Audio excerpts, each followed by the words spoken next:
G'day guys, back up. Everything's working. It seems to be working, which is hopefully it remains this way. Just having some computer problems, PC problems, some gremlins in the works. So if I go out for whatever reason, pretty much know that I've crashed again. Anyway, let's get on with it. Hopefully this will be fine. Just quickly, I want to share this right at the beginning. Double click that.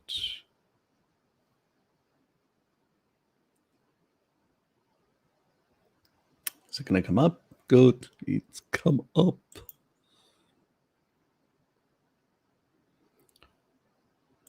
Okay. Pull myself out. So that's the new sort of layout that I've actually created. So pretty much you've got the day in whichever part of the world you're in, and you've basically got the hour. So that's all up to date now with daylight savings adjustments and everything else. So that's all. So that'll be standard. That will be standard. This all will be standard. The color background would just change. This will all be standard, and all this, that will be standard. That will be standard. The only thing that will be changing in this is the date in here. Makes it easier for me to update every time, so I don't have to go through all the adjustments and all that sort of stuff. So I just have to put 2 dates there, done. It's a very easy way of placing it there. Cut and paste, and I make sure that I align things properly with the two, so it makes it pretty easy then to place them in the right spot, more or less above each other, so it just looks better. So I've put the ball in here, the simplified ball with the arrow becoming white rather than the old black arrow. Now, I may interchange it. I don't know. I'll see, depending on the background colors. If I go black background colors, the other stuff will have to go the opposite in some regards. Or if I use other color combinations, it may not look as good. So I may actually alter it as I feel, my prerogative after all. So it's just a new setup. I don't mind it. It's sort of quite clear. I hope it's sort of quite clear to everyone. Here's your day and time. And here's your basically the date of the year. So it sort of makes it easier for me to keep up to date, and also easier for people to know which part of the world they're in, and what Sunday refers to, and what day that Saturday refers to. So anyway, kept the other ball. I've just shrunk it in there. The one that Lukey created. That was I actually like that ball, but I like the color combinations and the red behind it and all that. The only problem is that it's sometimes very difficult to utilize in certain sort of backgrounds and stuff like that on some of the other ones. So I tend to use this one or the grade one if there's a gray background. So I do play around with it.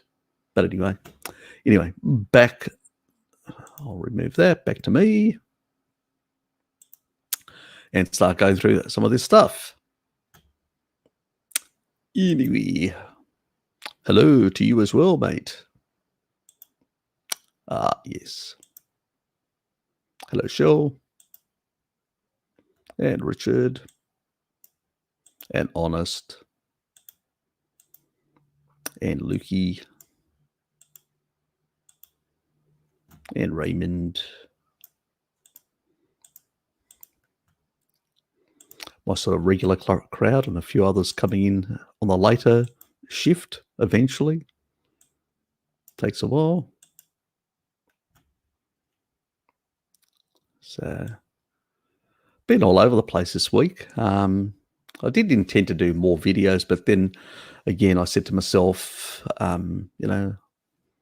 I did take the week off to basically, chill out and all that sort of stuff. So I tried to use that as a chill out time. So I did. You know, got to be selfish sometimes. Got to look after your own mental health and your own sort of relaxation. It's been full on at work, multiple hours, and we've got another new person that's coming in. Still got training stuff to do and all sorts of shit work to do and catch up. And yes, it's always, staff leave, retire. The work doesn't go away. It just mounts up for the people. And then you've got a whole lot of training on top, which doesn't help. So you get a period where everything's, and then eventually things get back to normality once you can actually throw tasks to the new people. Yes, once they get up to a certain level of competency. And it actually takes about 4 years to get them up to a really good level of competency. So they tend to do much easier tasks. It is a complicated technical field. It's not sort of your run-of-the-mill type work. So, yeah, it does take time. And even then, can take up to a decade or more to really learn more intricacies when it comes to mapping and stuff like that. And all sorts of other things that are related to it. Yes. Anyway, let's move on.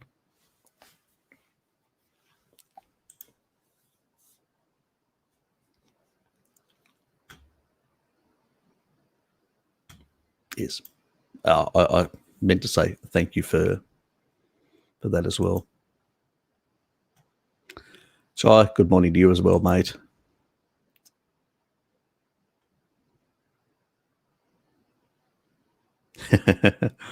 Yes, my mods.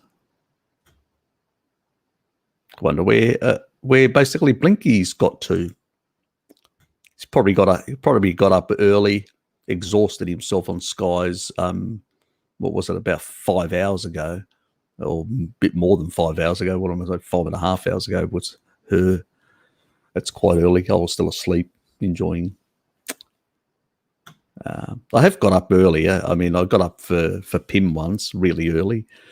I had to go early to bed. That was a bit uncomfortable for somebody like a bit of a night owl that I'm to go that early, but I did. So, but it's not something regular that I get into.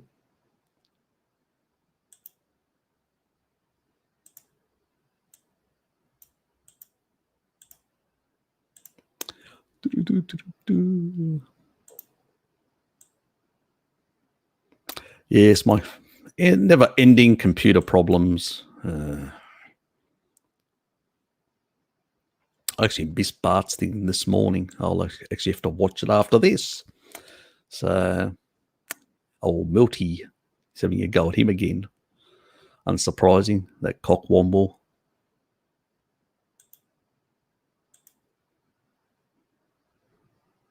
Oh, both, mate, both.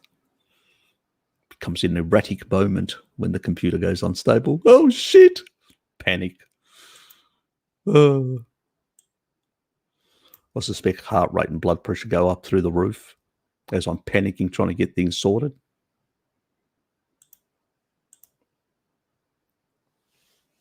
Well, one can only hope that they are. It's actually rainy outside. Like yesterday, the morning was absolutely drenching because we're moving into winter now, the transition, autumn, and it's just bloody wet as. I mean, it's our springs in Hobart and our springs and autumns are the most wettest type, where winter can be quite dry and like cold, but not really that cold. Sometimes we could actually even get warmer days in winter than we get in autumn. Even last year, we had some really beautiful, when I was working from home under COVID, we had some beautiful warm midsummer days. That was just magic. I was going for 2-hour walks and stuff like that. Absolutely magic. So, but at the moment, it's raining like hell outside, and I hope that it actually improves because I do want to go for a walk. I always, like to chill out after my live stream, go for a walk, come back, do the next one, have a meal, do the next one type thing. So just clear my head a bit. But don't know. Today's not looking promising. I'll have to do something indoors, but anyway, we'll see. But it can be a bit like that. Yesterday it was sort of really nice in the midday. So by the time I called my mate, my brother Sean, and I said, and he said, doesn't matter. I mean, you've been late here on Greek time, like half an hour late. And he goes, so, when it stops raining, just head on down. And that's what I did. So I headed on down, and then pretty much we went for a nice walk, our regular walk. And actually, sun came out. I had to put my sunnies on. So eventually got down to Salamanca, and probably after moving around, unfortunately, Michael wasn't there. Damn, because our sausage, the guy that actually has the German sausages, and he wasn't there. And I'm going, oh, that was disappointing. So I had nothing. I just basically, then we went up and we got some, basically some sort of skewed on skewers chicken. So there's a Vietnamese guy, and he actually cooks them on the grill, a skewered sort of. And so we had some of that, which was really nice. So we had each one of those. So that was the meat, and then the rest was when we got up to Sean's place. And normally we have other meats, but this time we decided to just have some chicken. So we cooked barbecued chicken. It was quite nice with a gorgonzola sauce. It actually turned out quite nice. I quite enjoyed it in that regard. So had about half a chook. That was about it. And then, bit of ice cream after that, and pretty much I haven't had anything. So it's what was about 4:30. So no, 4:30 was actually when I finished my water. That's right, my tonic water. So about probably around a bit after 4-ish. It was probably when I ended up. So I'll do a 24-hour. I always do a 24-hour after my cheat. So I'll probably a bit after 4 is when I'll have my meal, my first meal. So just basically on water for 24 hours. It's the way it's the quickest way of, even the small amount that's coming from the ice cream to clear it out. I need to start producing my own bloody ice cream. I'm just lazy, to be honest. Even though it's low sugar one, I still need to do 0 sugar. I do have the recipe now. I just basically, need to pull my finger out and start doing it. Creating my own, especially since I want to push myself into a bit deeper ketosis this year, and do some other biohacks as well. So need to get my act together, pretty much, motivate myself. Anyway, move on. That's where I'm at.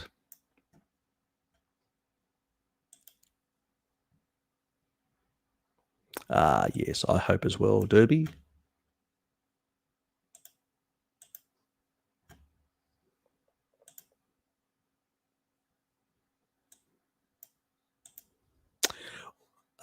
We are in lockdown for 4 weeks. Shit, that would suck on us. That would suck. Yeah, because we didn't have any massive outbreaks. We haven't had any outbreaks. I think there was about 2 people early in the piece, and that was about it. It was nipped in the bud, and pretty much we have not had any COVID in southern Tasmania. There's only in parts of northern Tasmania that was pretty much eliminated pretty fast. It's probably the advantage of being on an island, a bit like New Zealand, very hard to get to. And so you're able to isolate yourself from the rest of the country and the world in a sense. It's got its advantages and disadvantages. The advantages were I never felt any lockdown. I didn't have to mask. There was nothing.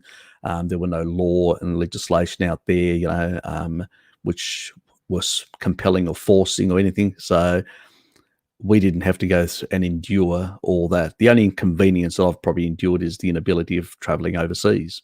That's it, with ease. So, yes. So hopefully, but at the same time, with all the nonsense going on at the moment, it's worrying and annoying. As I suspect all you guys are sort of over it as well, and frustrated and, had enough. Yes, I felt the same way. G'day, Deborah. So that doesn't belittle the sort of situation with a lot of people out there, in terms of, yes, there have been people that have died. They die every year from all sorts of ailments. Respiratory infections are endemic. People have comorbidities, have low vitamin D status. These are the low-hanging fruit. If governments basically really cared about the health of the population, they'd be addressing the obesity epidemics, they'd be addressing the low vitamin D status, they'd be addressing all these things that actually make populations vulnerable to disease. But they're not, because basically there are too many vested interests in terms of, the food industry, the pharmaceutical industry, and all these other people that they're basically protecting. It's a protection racket. And we have to cop it sweet. G'day, Jared. We have to cop it sweet. Hey, Harry. Just to basically protect this protection racket, And it's unfair. It's just wrong, what's happening around the world. So you guys are free to move around or still caged in up around in Canada? Here? Can't speak for all of Canada. Ontario's just gone back into another lockdown just before Easter.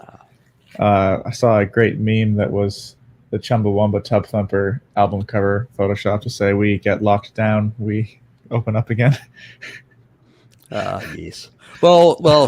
But where I am, it's been I don't know. It's been really inconsistent. We haven't been in full lockdown, but they've had a 2-week isolation policy for anybody returning to the province who lives in the province. But if you come in, then you're declared commercial, which just means that you didn't travel for work, but it means that you're coming in with freight or a load of any kind. Even if you live here, even if you're turning from away, if you get a commercial registry license, you don't have to isolate. So you've been interacting with the same people and then posing the same risks to the population. What?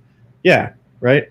But me having just come from Ontario to get a car, I'm required to isolate for 2 weeks, even though I was only out of province for, So you're a risk. Even if it was only a few days. Yeah, you're a risk, and these other people that are actually circulating far more because of their work potentially, are not yeah. a risk. Correct. Yeah, it just shows really not discriminating, or it's about it is discriminating, but it's about discouraging travel. It's not about protecting anybody. It's about punishing people for thinking that they should be living their lives the way they see fit. So what happens? Another question: what happens? Let's say if you violate the rules, do you end up in a gulag like in New Zealand? I'm not sure. I know that they'll levy fines against you.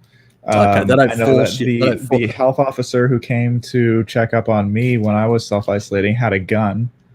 I can't imagine why that is going to be necessary. I guess if you have an acute bullet deficiency, they'll fix you right up. Do you suffer from an acute bullet deficiency, mate? Yeah, no, I don't. And here are my hands to prove it. No. Corinne made the comment. She was like, "Is that a health gun she has?" Ridiculous. It's ridiculous. But yeah, I know a few people who live in Ontario who were initially pretty on board with what was going on up until maybe Christmas or so, and now that Ontario's gone in and out of lockdown 4 times in total, and twice, I believe, just since Christmas, they're texting me saying this is a joke. We're not on board for this anymore. Yeah, look, a lot of people are sick and tired of all this sort of crap. So yep, all fine, sure. Yeah, a lot of us are basically just sick of it. It's become a bit of a joke the way it's actually managed, and the reality is, they're making, they've turned our lives upside down. The net benefit for the destruction of the economies that they've done around the world, the amount of debt that's been accumulated in all of the economies around the world, long term, it's not a good thing for anyone. So it's worrying. It's worrying in that regard. So yes. I mean, I've said to people that if you're going to get the COVID vaccine, I don't think it's a good idea. I'm not against vaccines. Let me make it quite clear. I'm actually having the flu jab this month, so I'm not against the vaccines. Stuff that's basically been around for a long time. It's got good efficacy. It's been basically tried and tested, and there's no problems with it. I've got no problems. I do a lot of vaccinations. I've called myself Mr. Vax. I don't have a problem with vaccinations. Where I do have a problem is allowing governments to basically fast track stuff that hasn't been well tested. And there are issues with these vaccines. There are autoimmune issues with the mRNA, the Pfizer one, and there are also issues with, quite clearly, there is evidence in the literature in terms of strokes with the type of the type of preparation that they've actually created anyway. So the adenovirus actually, you get it from your mum when you're born, but certain strains and all that can cause certain immune responses as well. Plus, they can also cause certain clotting effects as well. And that's been recognized in the literature. That's the AstraZeneca. That's right. Yeah. That's been recognized in the literature. The other thing that a lot of people don't realize as well is that this virus, the adenovirus, also has obesogenic effects as well. So potentially, I've always said, it's a hack with a risk that you take this, and then the body fights off, not only the spike protein, so it recognizes the COVID to fight it, but also basically it tends to then fight off the adenoviruses you've already got that tend to basically predispose you to obesogenic type behaviors. So I'm going, could this be basically an obesity hack? But at the same time, it comes with risks. The sort of stroke risks and stuff like that in some people. So it's like a double-edged sword. But you've got to be honest about all these sort of both the benefits and, the potential benefits. We don't know unless we do long-term studies. We only know that these do push pathways, obesogenic pathways. A lot of people don't talk about this because they're not aware of some of the bacteria, the way they play around, and some stuff in the body, and some viruses, the way they interact with the actual immune system and with the sort of the appetite and all these other mechanisms. But something that I've always been interested in.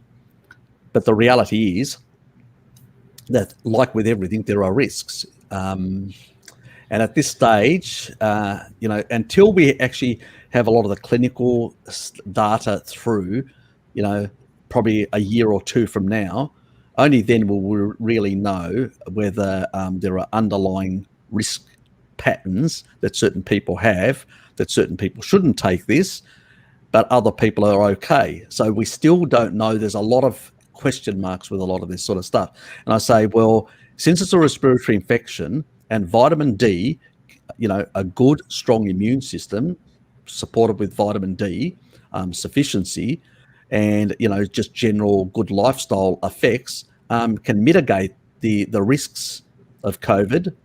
Plus, things like ivermectin and other things can nip it in the bud. Things like quercetin as an ionophore with zinc can also help. Since we've got these other safer options, why take the risk with things that we're less, Now, as I've said, the only vaccine that I would take is the Novavax. And the Novavax basically is designed in a traditional way, like they designed the flu vaxes. That means they have deactivate all the actual spikes of the flu, or all the spikes of the COVID in this case. They're deactivated, and then they're basically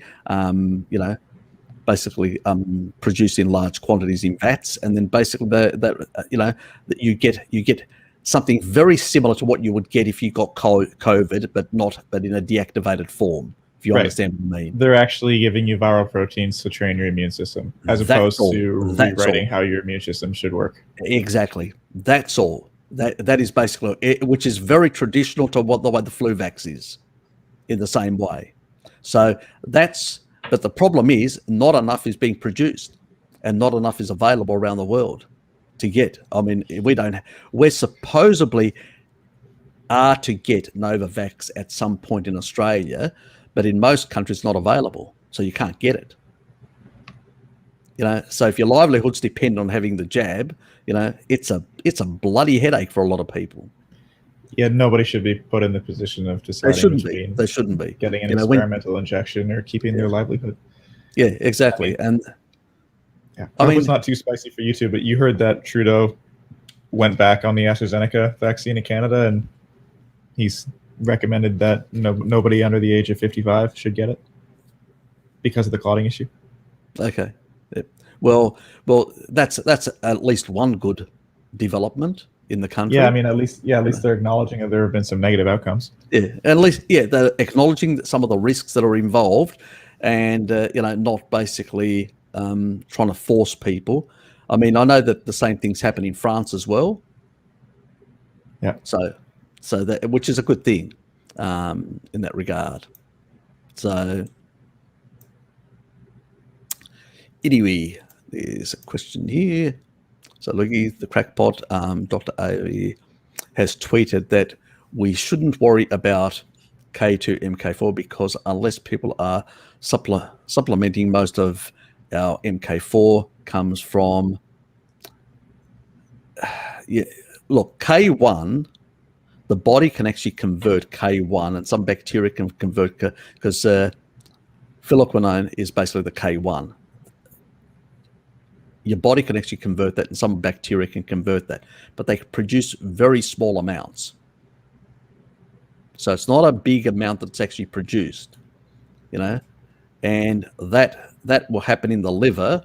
Now, if some people have liver issues or fatty liver or other things like that, especially if you're on a vegan diet, then your conversion can be quite low. There are some genetics that cause low conversion of phylloquinone or K1 to MK4. And also some people, that about a third of the population, can barely convert MK7, which comes from natto and stuff like that. So it's just nonsense. The natural form, that everything, all the metaquinones are converted if they can be converted, and the K1, everything is converted to MK4. So why not eat animal fats that are high in MK4, organ meats that are high in MK4, and other products, which is dairy products, that are also high in MK4, and some other metaquinones as well. So why bother? It is my view. That's just nonsense. The reality is our population is quite deficient in fat-soluble vitamins, and that's the reason why we don't have proper calcium clearance out of the blood vessels as well. So absolutely nonsense, crap. And that's why we have a lot of calcification in soft tissue. So if we were getting enough from the conversion of K1 by bacteria, why are we having soft tissue calcification in greater rates than what existed in the past? It's because we've reduced the animal foods and reduced the MK4 in our diet. That's why. Simple. It's not rocket science. He's a dickhead. He's a cockwomble. Absolutely. Just, they always come up with stupid things. Oh, you can get it from this. This can convert. Then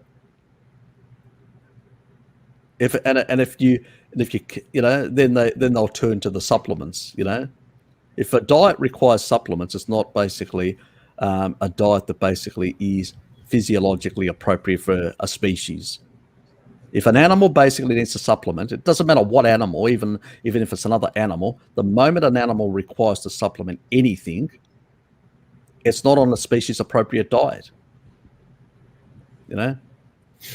Humans can basically eat the flesh of animals only, like the Inuit or the Maasai, and do not require plants for any of their nutrition.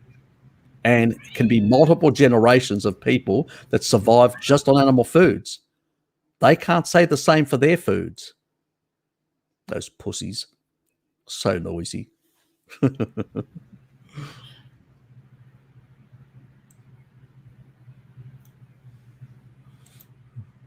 That wastes your time, mate. You're taking the wrong MK7. If you basically can't convert it, and there is about a third of the population that can't, it's a waste of money, believe me.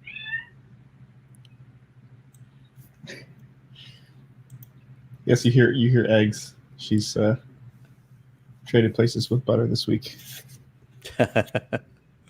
We got a new noisy eggs is in the house. Give me food or give me hugs, one of the two. Yeah, hugs. We'll call it hugs. That's what she's looking for. Hugs. Desperado cat.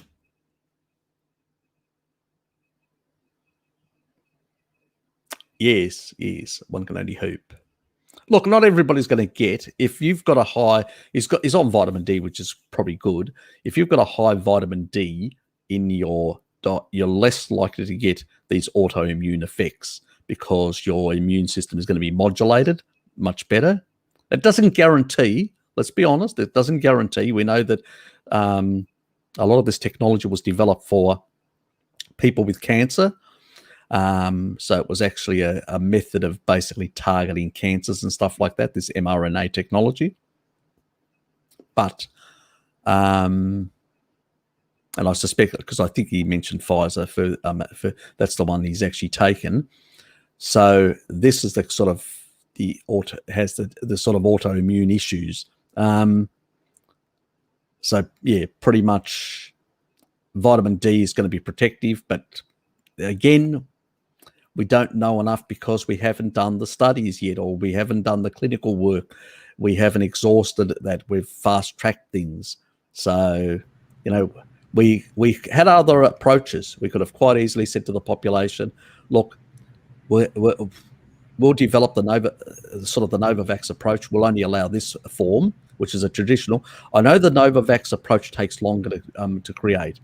mRNA technology is cheaper, faster to do these sort of things. And that's why they use it. It was sort of used in the cancer research because they wanted to actually make customized responses to different cancers. But the problem is that, yeah, you may be able to do that, but you're actually creating a whole lot of risks because of the way it actually works. But that's why basically it was a bit of a failure and a bit of a flop, and still is. It's cancer rates are still, it hasn't helped in that area either. Just garbage. But Devox just retracted some messages. Remember, they don't get retracted in StreamYard, just in YouTube here, so they'll still be available for me. People sometimes forget. Yeah, so what was I saying? So basically, that was a failed technology in that sort of area. The other method does take longer because you basically have to identify all the strains, isolate them. There's a whole lot of processes to isolate them. It's not an easy thing to isolate all the actual spike proteins in the actual virus to cut. So it's a broad. It'll cover even when a virus actually ends up, creating different variants that emerge. It's not a problem with the Novavax because it covers every single spike, and it will be able to even if the main spike protein changes, the immune system will be able to target the other ones that haven't changed, because it's now aware of all the different spikes, all the different protein markers to go after. So it can go after, and that means variants can't survive very quickly. So when you've got I believe the variant with the greatest genetic difference was 0.3% difference. Yeah, it's not very high. Which means there's, and that's not like saying, the difference between humans and chimps is only 1% or whatever. It's that means there's a 99.7% overlap with what your body's expecting to see for how to identify these things. Precisely. Where the flu actually changes far more, mutates far more, then even within from a month to month, it can mutate in very big ways. Negating a lot of the effects of flu vaxes in some regards. So the difference is that because the traditional method that is used is similar to the Novavax, is even though half the flu may actually mutate, there's still another 50% of the proteins there still available to be targeted. Yep. Now, so it still does work within that year, but may not work within the 1 or 2 years later. So they'll have to update it by that stage. But it's a costly process. That's why that method, this is where I worry, that now that they're using the mRNA technology, that maybe in the future they may change the way they do the flu vaxes as well. That's a worrying sort of development. So I'm keeping an eye on the flu vax at the moment. They haven't changed it in Australia, but I am worried about the future.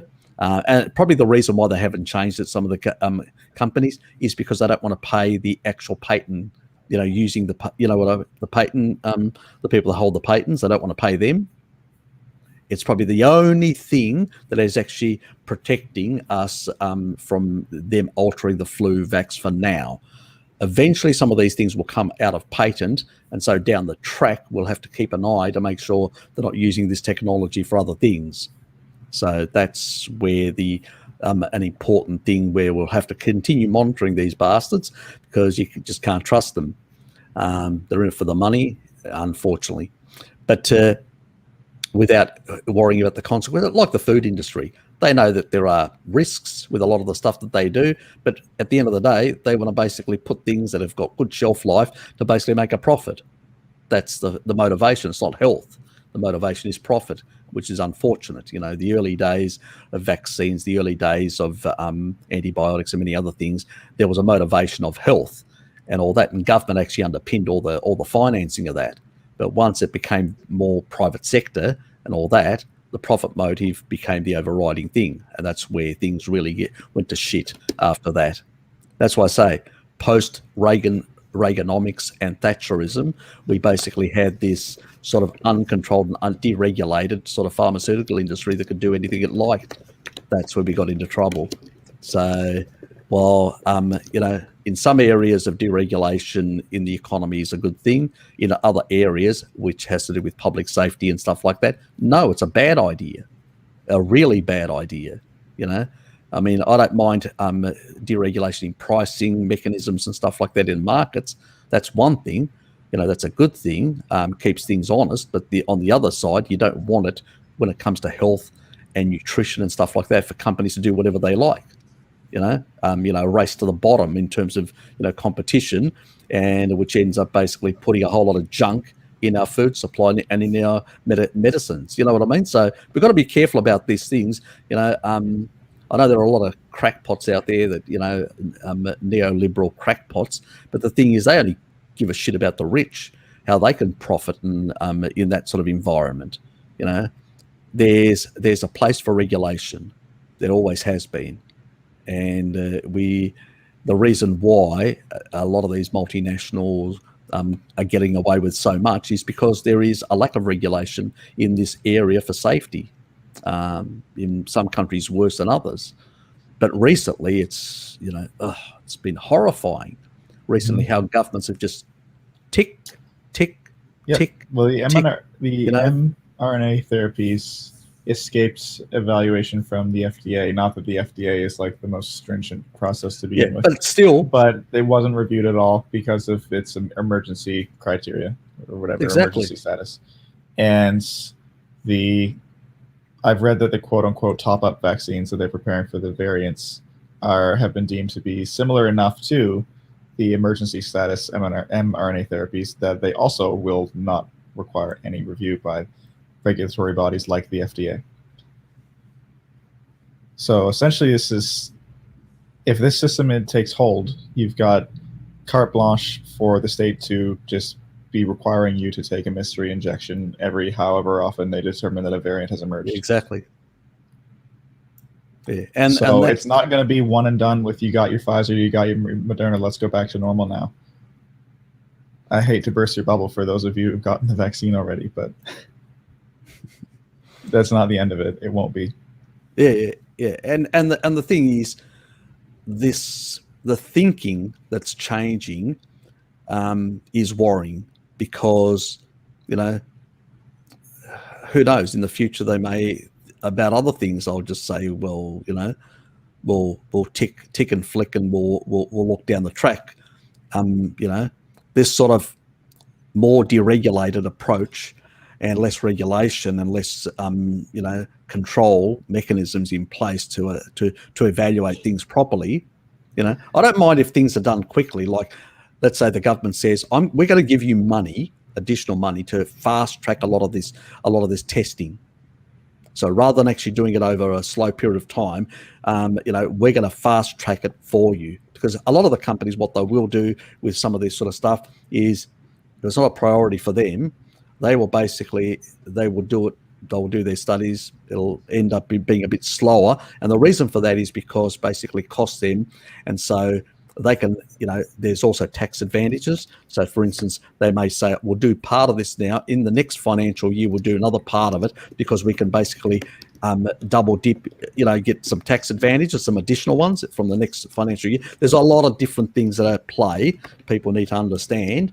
And so, but if government says, look, we're going to basically just give you the money to fast track that sort of stuff, it would be a different story. So there is a place for government to come in, but also an independent thing. I would rather an independent thing where the FDA was compelled to basically hand it over to a couple of universities and say, do the research, do the tests, here's the money, go and do it, you know?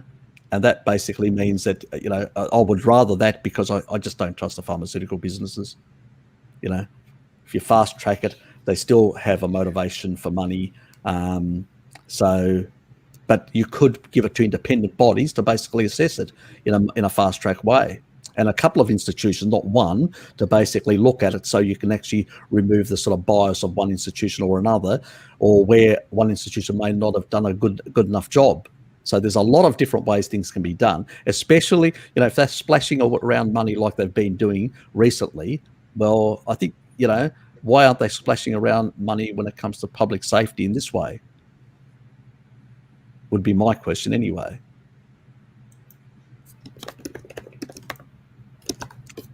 Mate, I wouldn't go that far. You know, I've binged on like half a litre of ice cream, like, you know, five, but, you know, 2 litres, bloody hell, Richard, that's not a binge. That's basically, you know, an indulgence of massive magnitude. 2 liters. I can't imagine how long I'd be stuck in anxiety and depression town if I were to do that.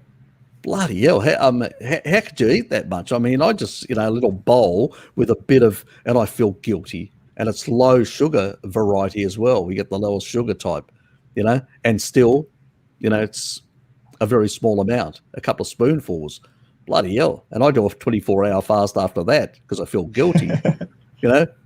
2 litres, I'd have to basically take a month of fasting for that. Bloody hell, Richard. That's God, what a binge.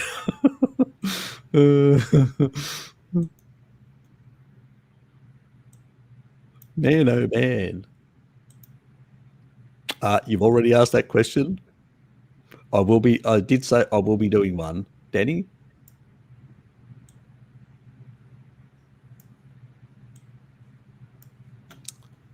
Yes, and probably looking at some of the enzymatic pathways of cats and differences between us and them in terms of cooked and uncooked and stuff like that.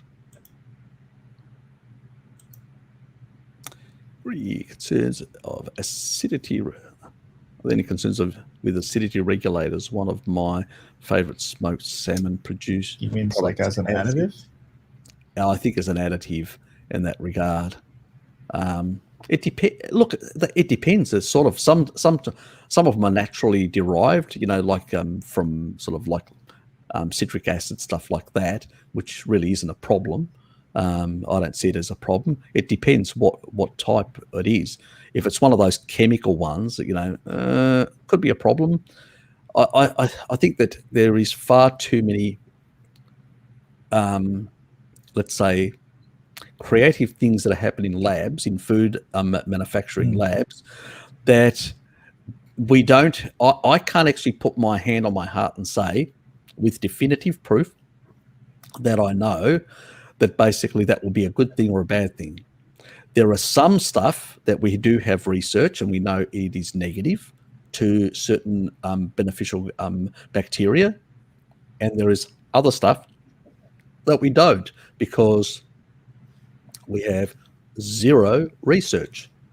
And so, but as a rule of thumb, I would give all of them a miss. Now, if it's basically like a citric acid, and the source, like in the description, it actually says that they're using, like lemon juice, or they're using certain citric fruits or stuff like that, then you can say, well, they've probably got it from a natural source. Then it's probably fine. But if it's basically got some chemical number against it or whatever, then I'd probably give that a miss. That's sort of the rule of thumb that I go with. So it's naturally derived. Don't have problems. I don't have problems with small amounts of plants. I mean, I use herbs and spices. They do have hormetic effects. Some of them, are fine. In that regard, they're not going to basically really derange your body or anything like that. But some of these chemicals, I just don't trust. Yeah, naturally derived doesn't mean that it's completely harmless, but given the choice, it's more likely your body is going to know what to do with a compound that appears in nature somewhere than something that was just synthesized. Yeah, look, that's there are also there are a proportion of the population, it's a U curve, that have a certain different detox capacity as well. So that's the other factor that's in play. There's also a number of genes that are involved in breaking down certain compounds. Like I have the gene that can break down aspirin and a number of other drugs and clear them out. Some people don't. And some people that have those genes can actually tolerate some of these chemicals because they can detox them, they can break them down and get rid of them. Most people are in the middle where they have less capacity, so too much can be a problem. And there's a small proportion of people that don't have that capacity at all.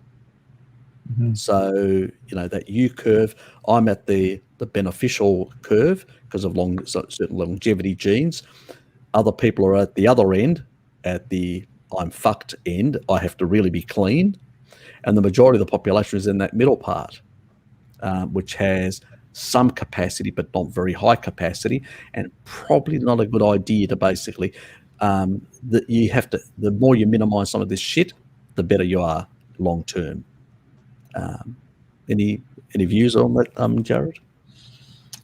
No, just what I already stated, just from an intuitive standpoint of prioritizing what your body's already adapted to be doing, which is, that's the reasoning behind a carnivore diet to me as well. Precisely. I'm generally inclined to avoid anything that's just a chemical name with a number after it. Precisely. I mean, I look at, I start from first principle. The N15 data doesn't lie. So hominins have basically been super and hyper carnivores for most of their existence. Then when you look at societies like the Inuit and the Maasai that are very, practically 100% nearly carnivorous, they are multiple generations. And when I hear something like Mary Ruddock saying that, she raced up a hillside with an 80-year-old and he beat her, that tells me a lot about, what a species appropriate diet, if you're on it for all your life, furnishes capacities and health compared to people. We've only been, I've only been for a couple of years on a carnivore diet. Most of my life I was on a kibble diet and junk and shitloads of seed oils. Do you think I haven't done horrendous damage to my body? It's only the last 10 years where I slowly moved to a high-fat Mediterranean diet, then a paleo diet, which had too much sugar in it anyway, and then eventually to a low-carb diet in the last, so really the last 5 years, not even 5 years, probably about 4.5 years or whatever, is when I sort of drifted into a more low-carbish type diet. And I got rid of a lot of the tubers and stuff like that I was having on a paleo type. Went back to dairy because I do enjoy dairy, and I missed it. I did cheat with dairy when I was on paleo, so I was actually a paleo cheat, if you really want to know. You were never really paleo, Harry. I was never really paleo. So basically, eventually, well, I couldn't really give it up totally.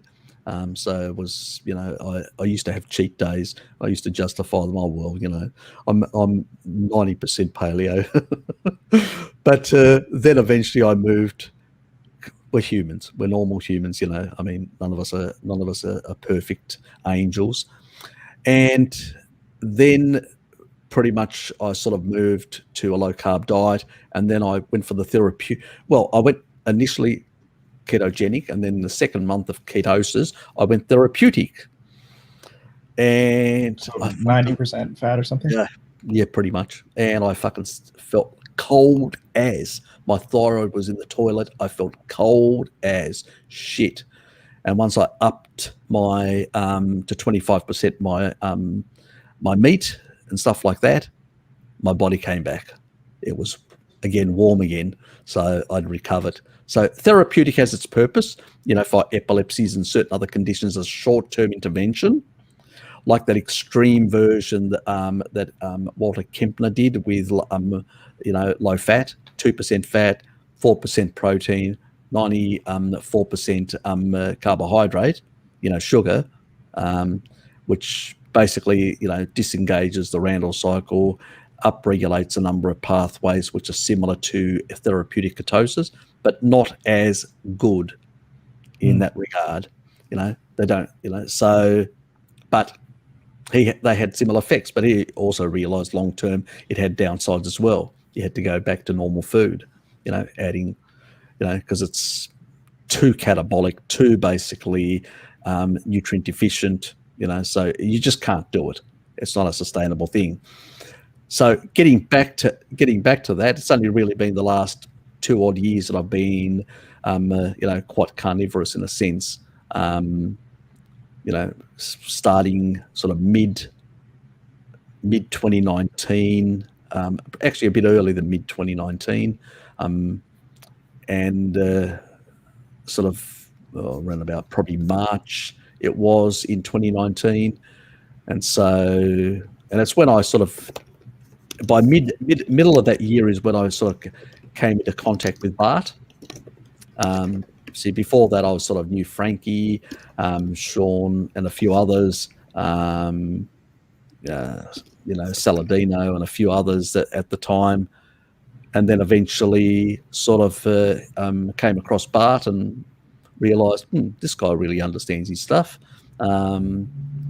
These other guys are not as nuanced and don't understand the biochemistry. Then started reading a bit more biochemistry as well, so getting stuck into it. Actually, before I met Bart, I actually had already been, looked at deuterium, like Laszlo Boris and people, and also circadian rhythms, like people like Jack Cruz and stuff like that. I actually came across some of his, not YouTube stuff, because he doesn't have much of a YouTube. It was all, like Reddit and stuff like that I came across certain things in terms of Jack Cruz. But it was just, God, I gave it a bit of a miss for a while because it sounded like gobbledygook, and he basically never gave you a straight answer anyway. So I had to do my own research on that front. So while Jack introduced me, he never explained anything.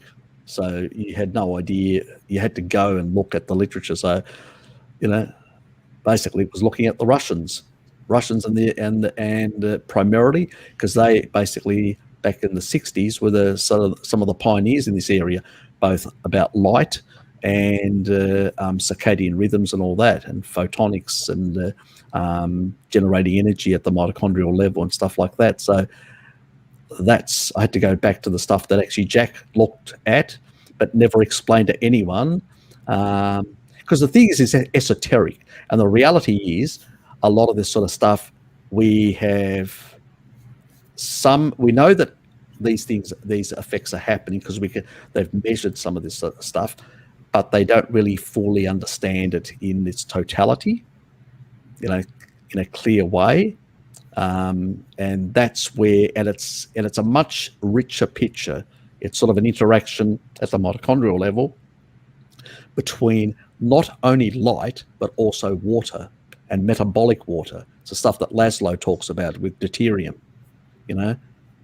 Deuterium has an effect on that water and the way the photonic energy actually interacts with it. So it's stuff that basically, because unfortunately when it comes to Jack, he's more tied up with the UV, the light part of it, and he plays down the water part. Well, he does talk a bit about the water part and how you create this sort of different state of water, but he doesn't explain it from a deuterium perspective. I don't know why. I don't really understand why, or maybe it's because the way he explains it is so cryptic. It doesn't come across. It comes across as he doesn't really explain it. You know what I mean? It's just, it's the way Jack does things. I think what recently Bart said, Jack doesn't like to be found out that he's wrong, and so he'd prefer basically making things gibberish rather than basically making things clear, which means that people can challenge him on certain points. I don't mind being challenged. I think it's a good thing. If I've got something wrong, please challenge me. So basically, I can correct myself or look into it and stuff like that. So, yes, that's the sort of thing. Anyway, went too far on that point of view. By the way, Harry, I think I need to. I'm gonna need to tap out. I'm just gonna do a quick. Yeah. Here for 40 minutes. I meant to get here right at 9:30 when you're starting, but I'll try for that next week. If you're gonna be streaming at 9:30 again. Oh, sorry, it's 9:30 my time. I need to get to bed in like the middle of your stream. So that's okay. You go and do what you need to do. Thanks for being here. Appreciate it. Take care, and I'll see you next week. Yeah. Okay. Have a good week, everybody. Yeah. And I'll be here. I'll see you next week. Anyway, we are back to me now.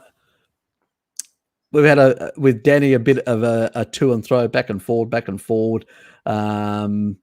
with questions and stuff like that. And he's, in regards to cooked meat and all that, and what he had done in the past and all that he said he did a repeat last year. I did ask him whether he did plant-based in the past. He hasn't answered that part.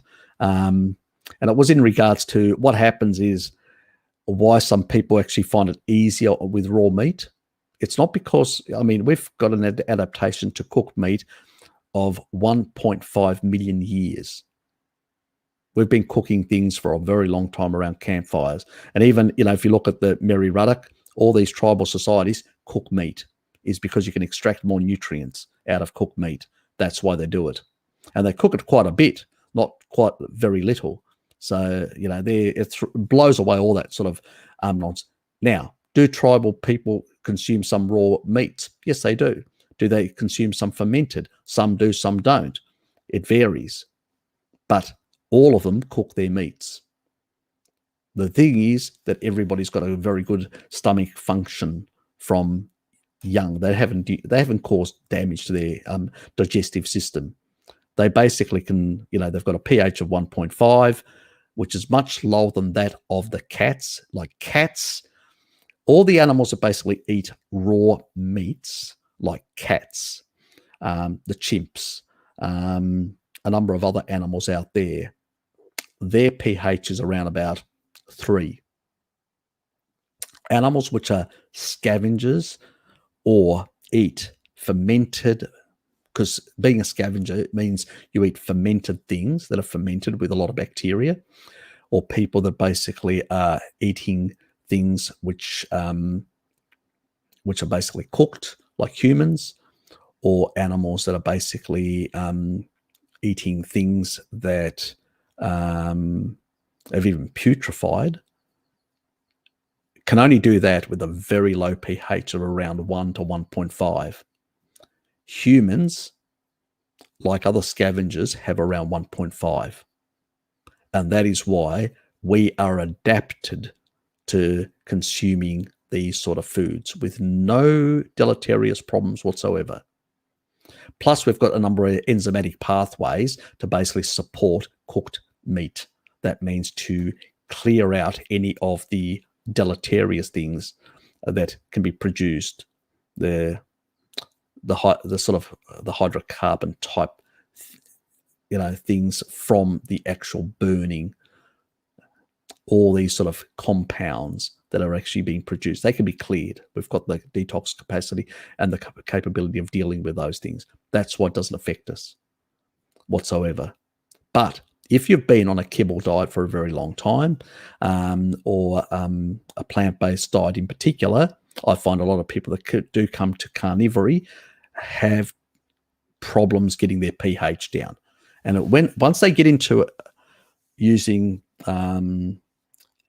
sort of HCl for a period of time to try and get their acidity, try and kill off the, suppress H. pylori as well, and upregulate the sort of the proton pumps, over time they will adapt. It takes time to adapt, but they will adapt, and then they can cope with both fermented, cooked, and and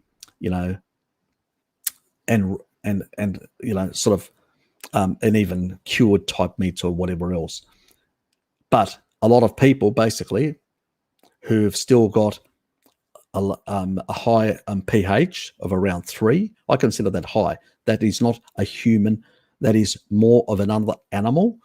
Humans traditionally had 1.5. That's what our pH should be. If it's not there, it's because it's deranged in some way due to either H. pylori or the downregulation of the proton pumps, because for a long period of time, people have not been eating species-appropriate diet. And that's why it happens. And that's why you get SIBO, you get Candida, you get all these sort of nasties that actually happen to you, and they suppress as well, like a number of the other bacteria plus Candida can suppress stomach acid production. Why? Because they want to survive. That's basically why, because basically your stomach should be more or less nearly clear of any of this sort of stuff. Once you take something in, it should be basically dealt with properly. And your small intestine should then produce enough bile to basically clear out, and it's sort of a acidic bile that sort of clears out the small intestine to the jejunum, and then it sort of gets recycled, most of it, back. If these things are not happening properly, that's why people go, I do better on raw meats. I know why, because you've lost some of that ancestral adaptation, and you've downregulated things. You've caused some level of derangement, and it takes some time to adjust again.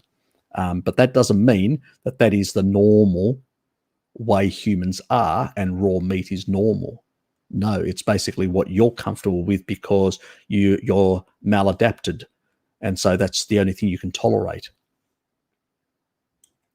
But that's not a justification or to make a claim that is the natural food for humans. No, it isn't. For 1.5 million years, we've been eating primarily cooked foods.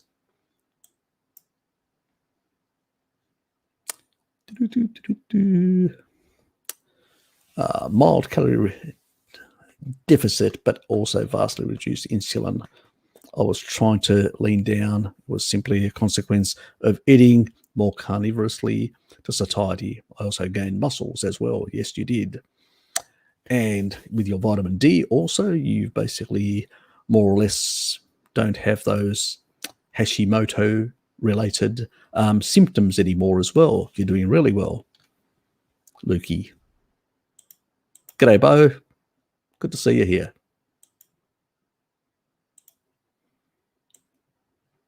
Yeah, Jared's always good value. I always like to ask Jared what's happening in Canada, especially in these times, these weird and strange times that we live in. So it's always a good idea. You probably notice that I don't use a lot of emotive language when I describe these things. Obviously, because I saw what happened to Bart's video, how it got taken down very fast from the YouTubia mafia. So you got to be very careful the sort of language you use, and always remind my dear, lovely friends at the YouTubia that this is not medical advice. This is just my personal opinion on some of this stuff, and it can be backed up with good research of the risk profiles on these sort of things that I claim.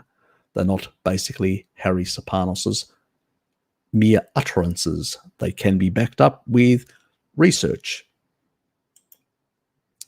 Raw meat will tend to be a bit higher in water-soluble vitamins and in peptides like taurine and serine. This can be a game changer for a lot of PPs in terms of how good they feel. Yeah, it can be, but there are a whole lot of other mineral nutrients and stuff like that. As I said, I don't overcook my meat. It's usually rare or medium rare. I'll accept it at that. Sometimes people do cook it to medium rare, so I do vary in that regard. So I still like it nice and pink inside. But to claim that that cooking is bad for us is no. It's not valid thing. It's just that basically people's level of adaptation derangement is where it is, which makes it harder for them to basically adjust to those type of foods. But at the end of the day, if you feel better for a while, do it. But I'd still, as I said to Danny, I'd still basically focus on fixing the stomach acidity, and play around with it.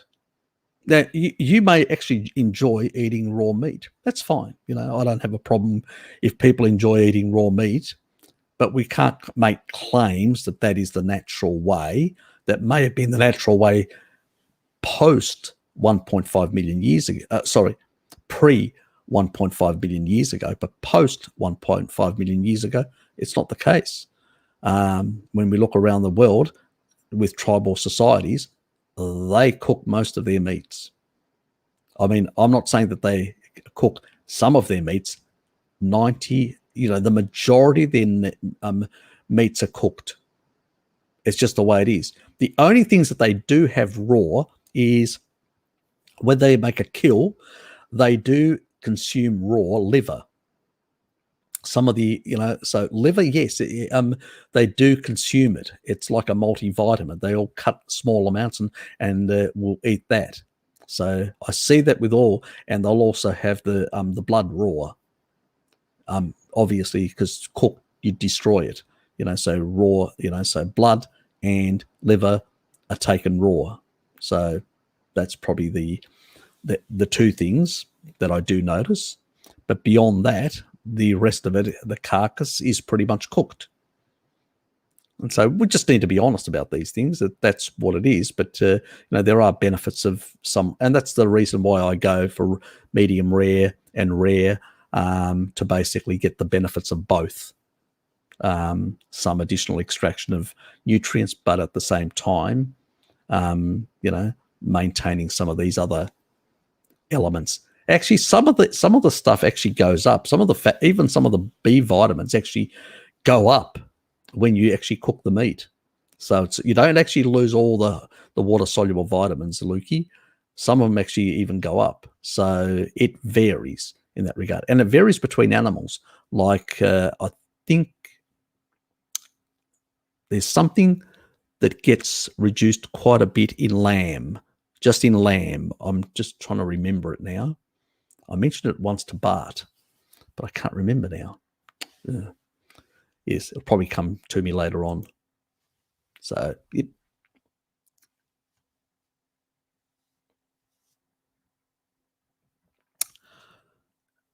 Yeah, that's a genetic adaptation against malaria. There's a number of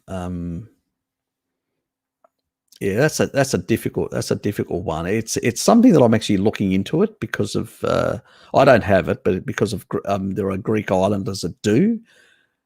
But there is so much contradictory. There's, first of all, when it comes to, there's piss poor research in this sort of area. I do think that a carnivore diet actually does improve this condition. So, and some of the actual anecdotal evidence that I've seen within tribal societies in Africa where this condition also exists, it seems like a carnivore diet actually does better. So, and there was something that I actually remember that it basically slightly alters the red blood cells. I'm trying to remember it now.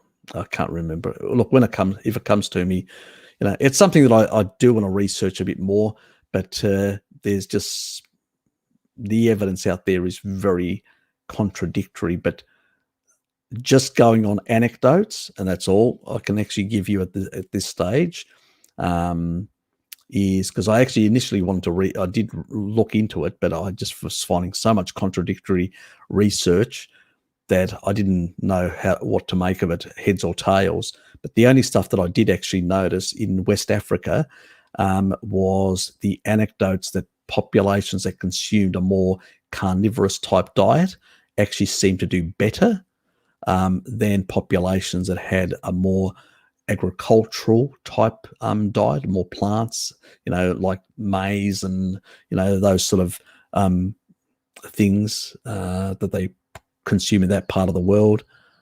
So I do think a more carnivorous diet does help, but that's only based on anecdotes, not based on research. So that's, I know it's it's not a complete answer that I can give you. Nobody else can give you a complete answer out there. I can just give you an anecdotal answer at this stage. It's just, the research is so murky.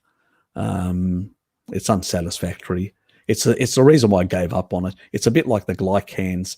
I went into it and I realized it was so damn murky, so much speculation, that I just gave up on it and said, I'll wait until later on when a lot of these things resolve before I waste hours and hours of researching speculation or people's opinions. So I said, I gave up on it. And I've done the same thing with, sickle cell anemia and stuff like that, for the same reasons that I found that basically, I just wasn't happy with the research, mate.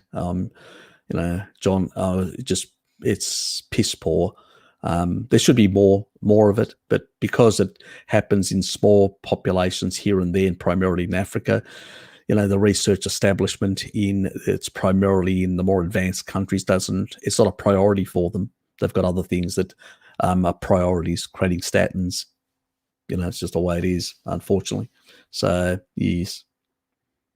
It's something that I do want to do later on this year if I get a chance to basically relook at the research. It may be not even this year, maybe next year. I occasionally have like a list of things that I'm not satisfied with, that I go to PubMed and do a bit of a search occasionally. It's once a year, usually middle of the year, like in winter when I'm bored, I've got nothing else to do. It's cold and windy and raining, and I just go, I'll just check these things, and I just go through and I check a number of these things, and yeah. So, but that's, it's not a purely satisfactory thing, but I'm just looking at the latest research, what comes up, and unfortunately, when it comes to this sort of area and all that, it's so unsatisfactory, and some other areas as well. Cancer's even worse. That field is just basically nonsense of the garbage that they actually put out there. If anybody's seen my my thing that I did on cancer, that's actually real. It's based on good research. And it gives people hope and gives them options.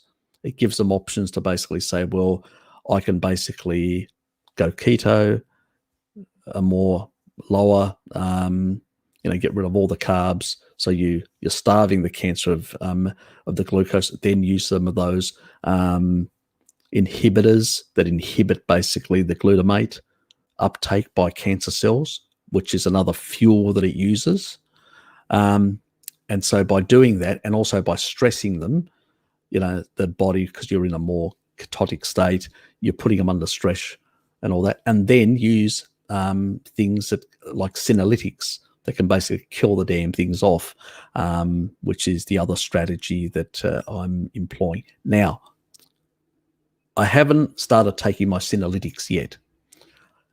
I'm researching a protocol.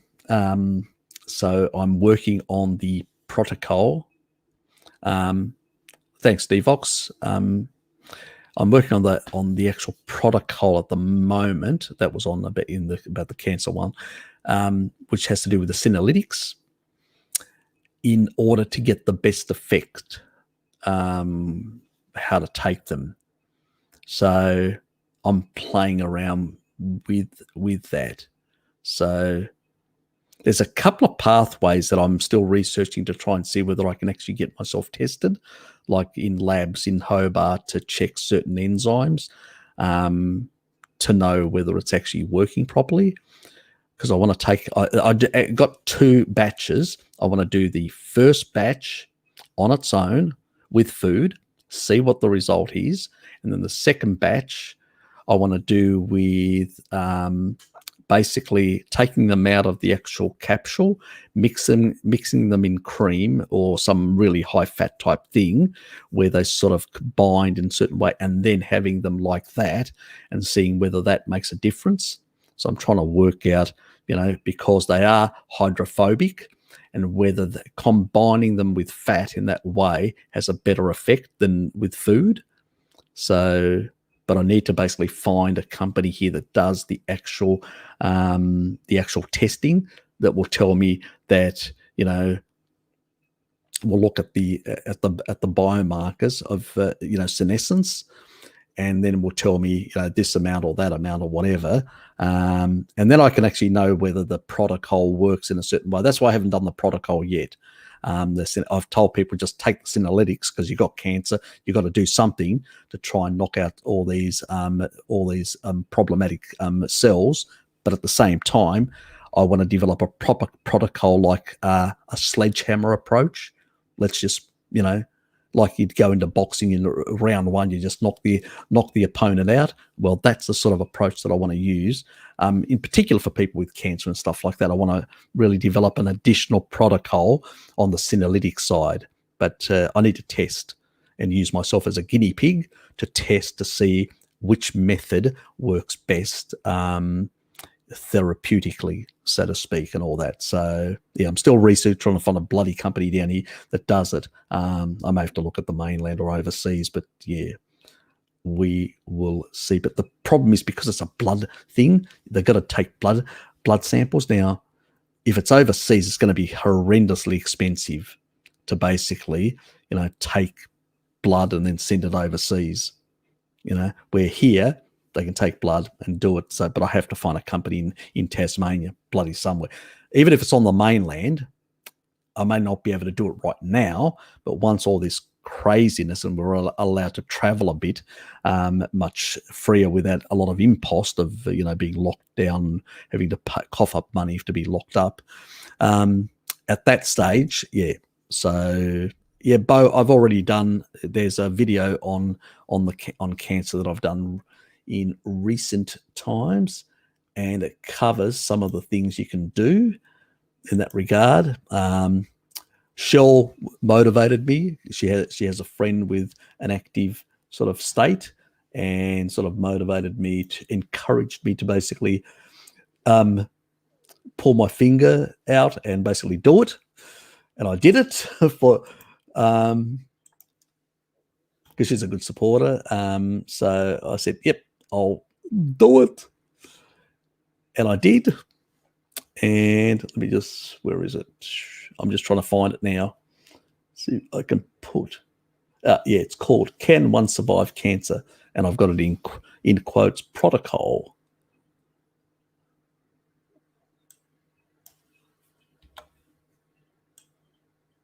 Oops. So that's the one. Bo. And Lukey's got a video for me. Sorry, an image for me. Yep. He's brainless. Yes. Let me just turn that off. And, well, how did you get like that? Every time vegetards are wrong, I do one push-up. Jesus Christ. Does work. They talk a lot of shit. Yes. Oh, there's Loki. G'day, Loki. Hello, everyone. Thanks. How are you doing, Harry? Good, mate. Just putting up one of yours. Jesus Christ, mate.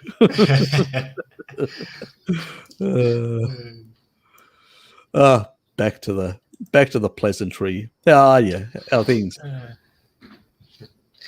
Just doing fine, and I expect to get some comments on what has happened to my hair. Okay. What have you been doing with your hair? I just got a haircut earlier today, and it was actually 70 days since the last one, so it was kind of big. Yeah, I sort of occasionally tend to have a tendency of sort of neglecting my hair and things like that. I can become quite shabby and all that, and Yeah. so I have to be told by Mira, your hair's becoming too long. Go and get a bloody haircut. So I have to be told. I don't do it voluntarily. I'm told. I actually feel pretty bad when it gets just a little bit long, because I have to start like brushing it and stuff, and I'm like, nah, I don't want to do any of this, and then I just go for a military style buzz cut.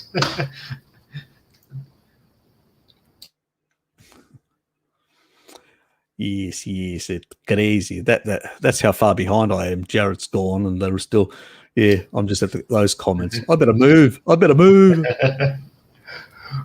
by the way, Harry, you were talking earlier about how sometimes you have difficulty like using that logo I made you, the bull logo.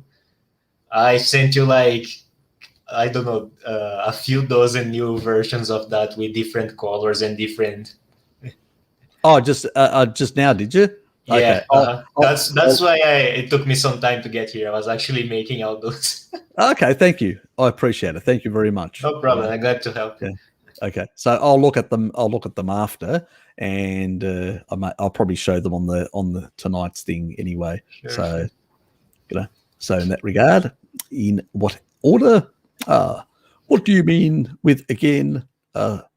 We are still in lockdown, new curfew, in third wave, any picks with max capacity in ICU, any lifting of restrictions talk for April the 20th is looking unlikely.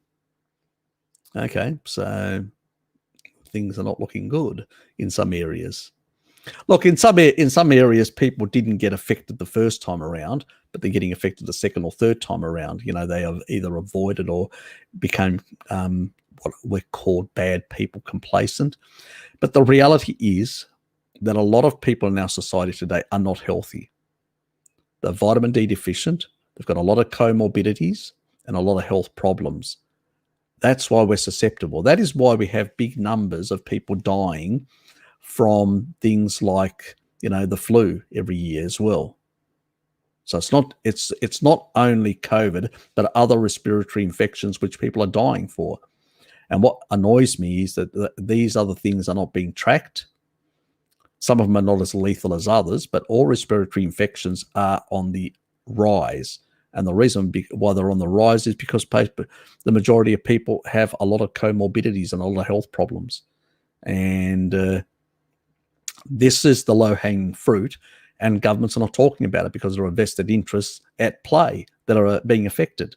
That's the reason, So we don't get an honest picture and an honest appraisal of the issues that are out there by politicians. They're pushing agendas which are benefiting not us but others, where if they pushed agendas where they actually benefit us and said, we need to change this sort of stuff. I mean, just think of it. If they took all the seed oils out of the system, the food supply, all of the seed oils, they just took, and they replaced them with fats, animal fats and tropical oils, how much healthier would the population be? And then if they basically said, we're going to get rid of all the actual refined sugars and alcohol sweeteners and all that, and we'll just use something like stevia and xylitol, which are less problematic. They still get their little sweet thing, but how much healthier would the population be as well? Because most people then would not be on fructose, but they would be on glucose. Glucose, basically, yes, it can still make you fat by consuming too much, but at the same time, it's not going to derange you like fructose is. Fructose and alcohol tend to basically create fatty liver, to create a lot of fatty deposits in different organs. They are problematic. So if you reduce the amount of fructose in the diet, and then you've only got the seasonal fruit, you've basically taken away two big health problems in the population. Even though you've got processed foods and all this sort of stuff and all that, and then pointing out to people, getting them to improve their deficiencies, even with a multivitamin and a vitamin D, may reduce, at least slow down a lot of the diseases that we're noticing. It's better than nothing, because you're not going to basically eliminate the kibble culture. We've got to be realistic about this. We're not. But can we get the main toxins out? And that's what a lot of people in the low-carb community are doing, is pushing the line, like Fecky is pushing the line with sugar, no sugar and stuff like that, and the Fecky family, I should say, and basically, people, others out there are, strongly pushing, like Paul Mason and people like that are strongly pushing the, we need to eliminate seed oils, and a couple of other people. So that's a good thing. So we've got also the Western A Price Foundation also pushing the anti-seed oil line as well. If these groups can work together and try and push to get these two major toxins out of the food supply, it will go a long way in improving public health. And then adding to that, basically, things like vitamin D, improving vitamin D status, I don't give a shit, even if it has to come from, from supplements, because we're so brainwashed about not going out in the sun.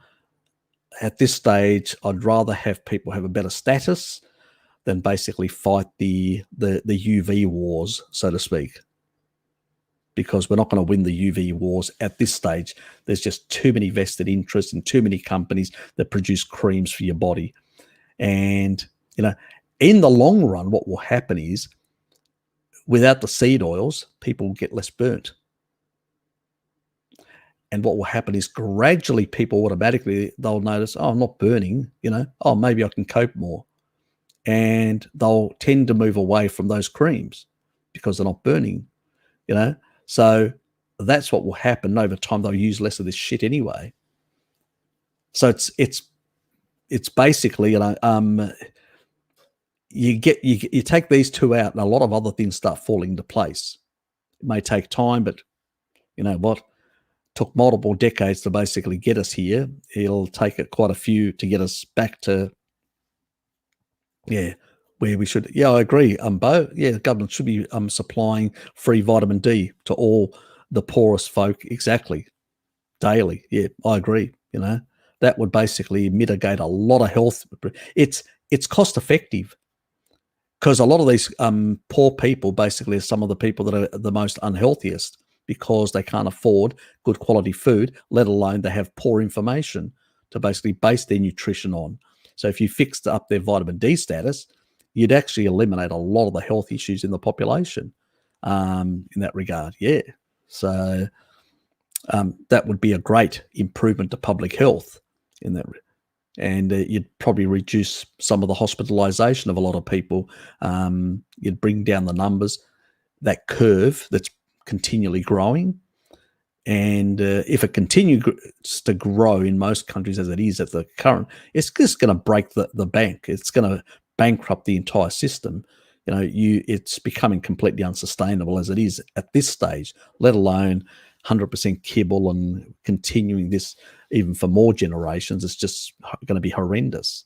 So yeah, we have to basically find cheaper solutions that are actionable. And I'm not a person that promotes supplements, but in some cases when you've got a population that's very sick and they're not going to basically get out in the sun, what do? You got to come up with practical solutions. Not all solutions are the perfect, but they're better than what is currently. So yeah, I agree with you, Bo, completely, 100% on that.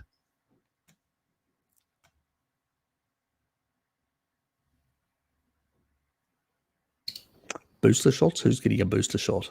I'm just getting I'm just getting the flu vax this month. That's it. I'm not even ready for the first dose. I'm basically, unless the Novavax gets here to Australia, I'm going to be basically giving the other ones a bit of a wide berth.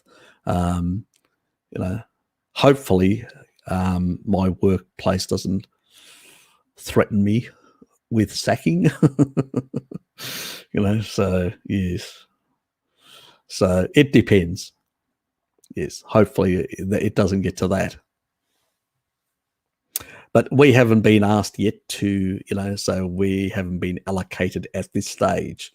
So I'm still in the safe zone. I'm just hoping that I can get access, because I can get access to the Novavax if it's available. Even if I have to pay for it out of pocket my own self, I'll basically go pay for it, get it done at a pharmacy, and then basically cough up to work and say, well, I've already done it, so I don't need to. They can't say anything then.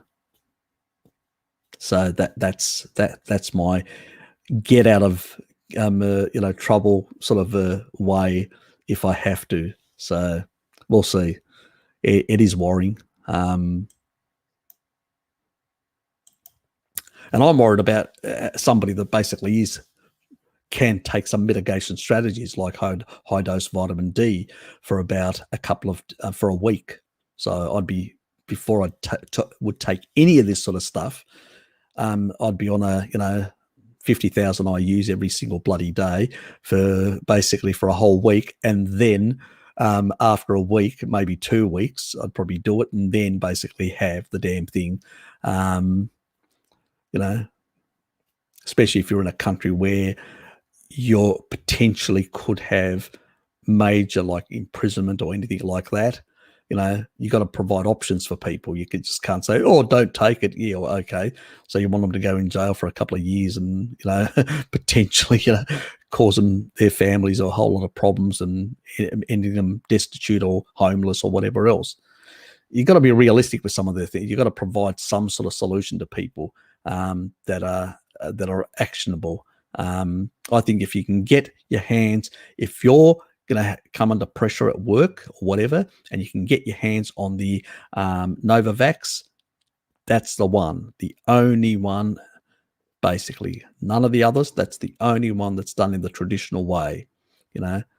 There's no other crap, no other combinations or no other mechanisms in there other than just a normal way, which is exactly the same way you would get COVID coming into your body and basically, creating an immune response. The difference is it just comes in with only the spikes, but without the COVID DNA to replicate, without any of that sort of the RNA, of the COVID to replicate. You don't have that part, but all the other, but the actual proteins are there, and the body just does a normal immune response. Voila, very similar to the traditional, flu vaxxers in that sense. Same sort of principle in that regard. The only other issue that may be an issue with the flu vaxxers, to just remind people, is some people are susceptible to. They shouldn't do it all, the flu vaxxers. They should just basically, if they're in an environment where there is a flu around, they should try and maintain through winter very high vitamin D levels with supplementation in order to basically get immunity, because they may have like an egg allergy. A lot of the flu vaccines are sort of, cultured sort of, in eggs, and some people do have that susceptibility. I mean, they should not be basically putting themselves at risk for a major, sort of immune response and anaphylaxis, and potentially, so that's where some people can. You can do it. I know that some people that do have anaphylaxis do go to one nurse that I heard, she actually went to and actually had it done at work, so they could actually monitor her and give her some sort of stuff to deal with the anaphylaxis response. So, you would not do it at a normal clinic or a doctor or whatever. You'd have to do it with somewhere where they had the facilities to deal with the anaphylaxis in that regard. But there is a proportion of the population that do have that susceptibility. I mean, there are all these sort of variations. One solution doesn't, yeah. Oh, the glasses and the way he looks. Yep. Oh, stylish. Pussy Blade Runner. Get your head out of the gut, Harry. Okay. Let's move on before I say too much. I'm not round with my mates at the moment. The new Johnson virus, like AZ1, is also showing similar problem. Yeah, they've used a similar approach. Yeah.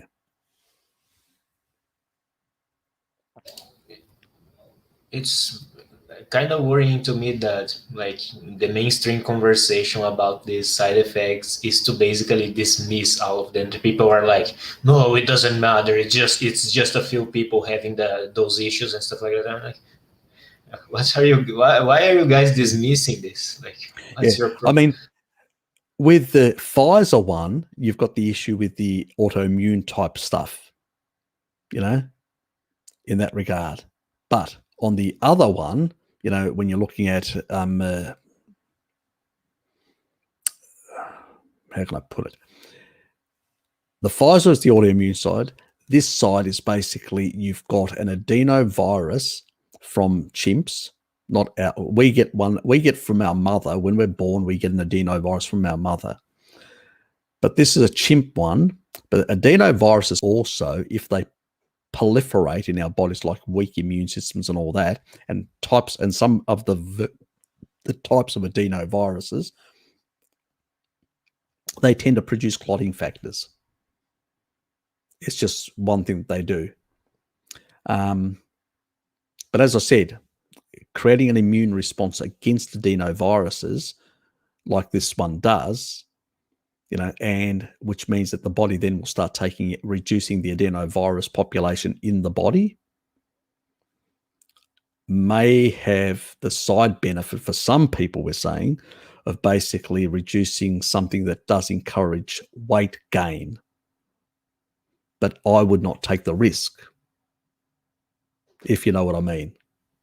A friend of mine asked me if I was to basically take that, he's thinking weight gain and weight loss sort of terms, and said if I take very high vitamin D and all that, and a number of other substances that are basically like blood thinners and stuff like that, could I get both the benefit and all that? I said, well, you could experiment with yourself, maybe, but do you want to experiment? Do you want to be the unlucky person where that doesn't exactly play out that way? I don't know. So, large parts of the population may not really suffer severely. They may have some slight effects, but not notice much. It's going to be very hard. It's like playing Russian roulette. That's what it is. You don't know where you're on that U curve unless you've actually done genetic tests to find out. And I don't exactly know which genes are involved. I haven't looked into it. I probably should, but even when you do know, there are some stuff that haven't been identified either. So we know some genes, but we don't know all of them. And if you don't identify everything, do I know that these genes that have been identified that are susceptible, are they the ones that are causing the clotting factor? Because nobody's done the research to work out the mechanism. So we know that it happens, but we haven't worked out the mechanism and which transcription factors may be involved. So we don't really know. So there's too much ambiguity to the approach, and it's the old Russian roulette thing. If I was forced to take the Pfizer or the other one, I wouldn't want to take either, but I'd probably be less inclined with something that creates clotting factors. But then I'd try to mitigate somehow the Pfizer thing with a number of things to do with, vitamin D and a few other, the fat soluble vitamins and a few other compounds. But even then, I'm not, I'm just not confident with either way. Basically, I'd avoid both, to be honest, and I'd be focused on things like trying to get the Novavax, if you can try and find it. It should be easy in North America. For you North American people, it must be bloody easier. It just means that you'll have to be, at this stage, because it hasn't gone through to being put on the list yet.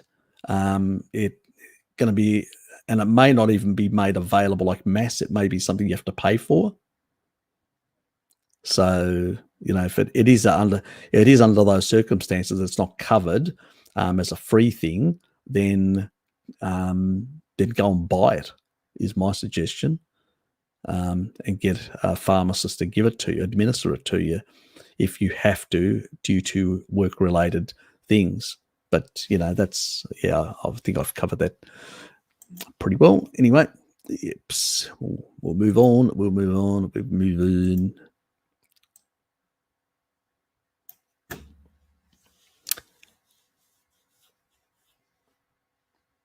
Yes. He's one that basically struggles to put on any bloody weight, where I'm the sort of person, I look at a carb and I've just put 10 kilos on. I'm just joking. But you know what I mean? You know what I mean? I really have to go. The only time I actually, even when when I went below 20 grams of carbs, I did lose a bit of weight, but not a lot. I had to go down to 15. So when I was at 15 or below, it just peeled off really rapidly, the weight. But if I was between 15 and 25, it'd be very slow and I'd get more plateaus and all that. But when I'm at absolutely zero, really low, and I get the protein down to about 20% or 25%, and basically, so I push up the ketone production and the rest is fat, that's when I rapidly lose weight. Very easy, with no effort or whatever. So, but to do that and be very restricted, you sort of have to count everything, measure everything, to get to that sort of stuff. So, I will be doing it this, but yeah.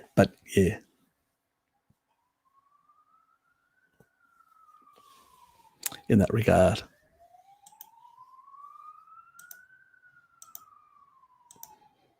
Yeah, some people don't, Shell. Some people don't.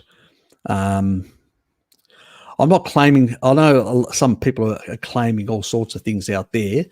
I don't think we've got evidence for any of those claims. There's a lot of claims, you'll grow a second head or whatever, all sorts of crazy claims out there. No, there is, and even some of the microparticles that are used to embed part of the not an issue. That's just part of that technology. So it's, they can't be programmed, they can't do things or whatever. That's just nonsense. That's, I understand computer engineering, and at this stage we cannot program or design miniature stuff of that scale. We just don't have the capacity. If you look at civilization, I go back to when Archimedes was around, there was a certain level of fine scale that they had, like the Antikythera mechanism, which is a sort of a primitive analog computer, and other gear systems and stuff like that. Now, it may not have been Archimedes, it may have been his student or some other people that got influenced by that at a later stage after his death, because it was around about 7 years plus or minus his death, so he may have not been the originator, but the gear system, the actual design is very similar. It's a very complex thing that didn't emerge until the early stages of computing about 2,000 years later. Now, a lot of people don't realize why the technology got that far and then it was nipped in the bud. It was basically labor-saving devices. The Roman Senate passed laws banning all use of labor-saving devices using these technologies. That's what nipped it all in the bud. Because a lot of people say, well, why didn't the Greeks do, implement it in other parts of the economy? Had they not been conquered by the Romans, they probably would have, in time. But they didn't, because for the simple reason that, it would have probably still taken them like us, it took us about 300 years, still would have taken about 300 years from that technology to turn it into something, the steam engine. Heron in Alexandria developed the steam engine. And that same design got back to the French from the Arabs, and then got translated into English, got to Britain, and from there on, somebody came up with an inventive idea of basically using it to get water out of coal mines, and the rest is history in that regard in terms of industrial revolution. But as Arthur C. Clarke said, it could have happened then, but it didn't. Because he understood. A lot of other people talk about it, but they don't understand the reasons. Arthur C. Clarke did, because he was a very intelligent, smart man. And he basically said it was basically because of the Romans and their laws. They basically, the senators in particular, had amassed large amounts of slaves. And when you bring labor-saving devices in, see, the Greeks in the Greek world didn't have a lot of slaves. They had very small numbers, and so they had to basically develop devices to improve productivity of the slaves, of their, and of their citizens in general. That's why they developed a lot of these technologies to automate things and improve things and make it easy. You walked into a temple, you pressed on a device and opened up the doors automatically, so you didn't have a janitor there or anything like that, and a lot of other things. But a lot of these things, to be used elsewhere in the as labor-saving devices got banned. Some of them started being used, but then they got banned because the Romans basically outlawed it because it would devalue the value of a slave. If a slave becomes more productive, you don't need as many. The value of a slave goes down in the marketplace, which basically means Romans lose capital. When your assets depreciate, you lose wealth. The Roman senators didn't want to do that. That's the reason. People need to understand the logical reason, and then a lot of that knowledge got lost because those brilliant minds didn't innovate any further. Nobody followed that research or that development, and just fell by the wayside in a sense. As Arthur C. Clarke said, we would have been about 2,000 years ahead, probably around some celestial body like the Proxima system, 4.3 light years away. That would have been nice. Anyway, living in that sort of world, it would be very interesting. Absolutely. Probably we wouldn't be around anyway. Our parents wouldn't have met in the same way. Exactly. Yes. Well, the rest is history, as they say. So, but it's interesting, that a lot of things, because of vested interests, get in the way of changes to our world. It's not that we can't. Sometimes we get to a certain level, technological. Even today, we've got certain things that are being hindered because there are certain people that want to profiteer from the existing stuff. So this happens all the time. They want to, with our health as well, we could do much better. But there are people that basically have got vested interest to sell us kibble and all this other stuff, and they don't care about. They've got too much invested. You got the food subsidies in America, in particular, with the grain subsidies and all that. There's so much involved with the grain manufacturers, the big petrochemical companies and chemical companies that provide support for grain agriculture. They got a lot to lose, billions and billions of dollars. I mean, if you look around the world, it's in the trillions of dollars, the total global investment when it comes to these things. You think they're going to give that up easy? No bloody way, So that's why they're hindering progress in other areas. Always happens with vested interests. That's why our progress doesn't go like that. It goes like this, So we make some steps back and then we forward here and there and sideways and upwards. It never is a linear way. It's because there are too many vested interests that get in the way. Yes. So progress is not linear due to politics. Anyway, look, that's good. It's good news that your husband hasn't had any side effects. He's probably on a more species appropriate diet, has a better vitamin D status and all that. And yeah, it's probably another factor in there, and may not have the susceptibility either. As I said, you're playing Russian roulette because you don't know the susceptibility. It's a really hard one because I know that people's basically livelihoods, jobs and other things are on the line. And that's one reason why I can't tell people what to do on this front. All I can say is what I know, the risk factors. These are the risk factors. What you do with that information is your business. It's your life, not my life. It's like basically I will give you a views on species appropriate eating and stuff like that. Now, what you do and combine, like somebody asked me recently from Queensland, from Australia, and said, oh, look, I like some of the, sourdough and a bit of this and all that. And I said, okay, if you're going to have this sort of stuff, I don't think it's optimal. I don't think it's healthy. If you're going to have it on a day where you're not having a lot of meat, so you don't engage the Randall cycle, have it in smaller amounts. And if you want to mitigate it, consider lactoferrin. So it's probably why I kept my mouth shut for a long time about lactoferrin, because it is a lectin inhibitor. And it's the reason why in the past people, like this in the Swiss Alps, the Greeks and all that, consumed raw milk and some sourdough and stuff like that, bread, in those sort of places. And they didn't have the health problems we have today because they fermented it, so they reduced the lectins anyway, and then whatever was left was dealt with appropriately by the lactoferrin from the raw milk. This is very interesting. Yeah. Actually, one of the best ways to consume like nuts and things is to actually blend them up amidst milk. Because of that, I think. Yeah, there's other things. Yeah, there's other things like people basically.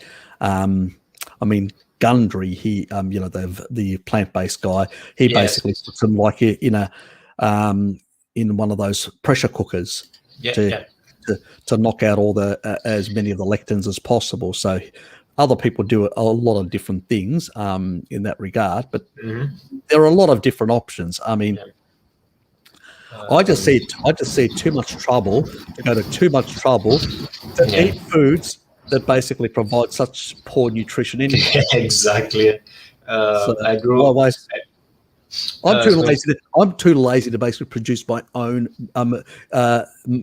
ice cream, let alone sit around hours fermenting things and doing this sort of stuff. Basically, I'd top myself. It's like I have to say, like one thing that's a lot better is that I fucking hated like soaking beans for the week, like preparing beans and stuff. Oh God, I'm so done with that. I don't want to do that ever again. It's such a pain. My father still does his lentils. He's given up all the other beans, but he won't give up. He won't give up the lentils. He loves lentil soup. I'll be honest, I loved lentil soup as well. Mhm. You know, and I still do, but I don't eat it. Mhm. Dad hasn't been able to kick the habit. So, but he still does the right thing, you know, and basically, I do remind him that if you're basically going to consume, get some raw dairy at the same Yes. time and consume it.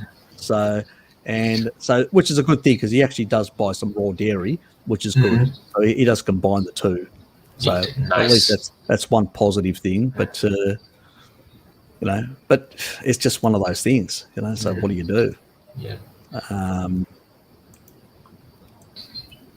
I'm not going to change him at his age. Mhm. At least he consumes far more meat now than what he used to. Shitloads more. Yeah. And he's stronger. Oh, bloody hell. You should. No. If, like the nurse last time grabbed his hands and she said, bloody hell, you're strong. How old are you, George? You know. So Mhm. she was impressed how strong he was at his age. This was last year, 85. That's what he had to remember, the gallstone thing that came out and gave him pancreatitis. Yep. So cleared out. So he's got the gallstone's gone. So it all cleared out. His gallbladder is really good now. Oh, that's awesome.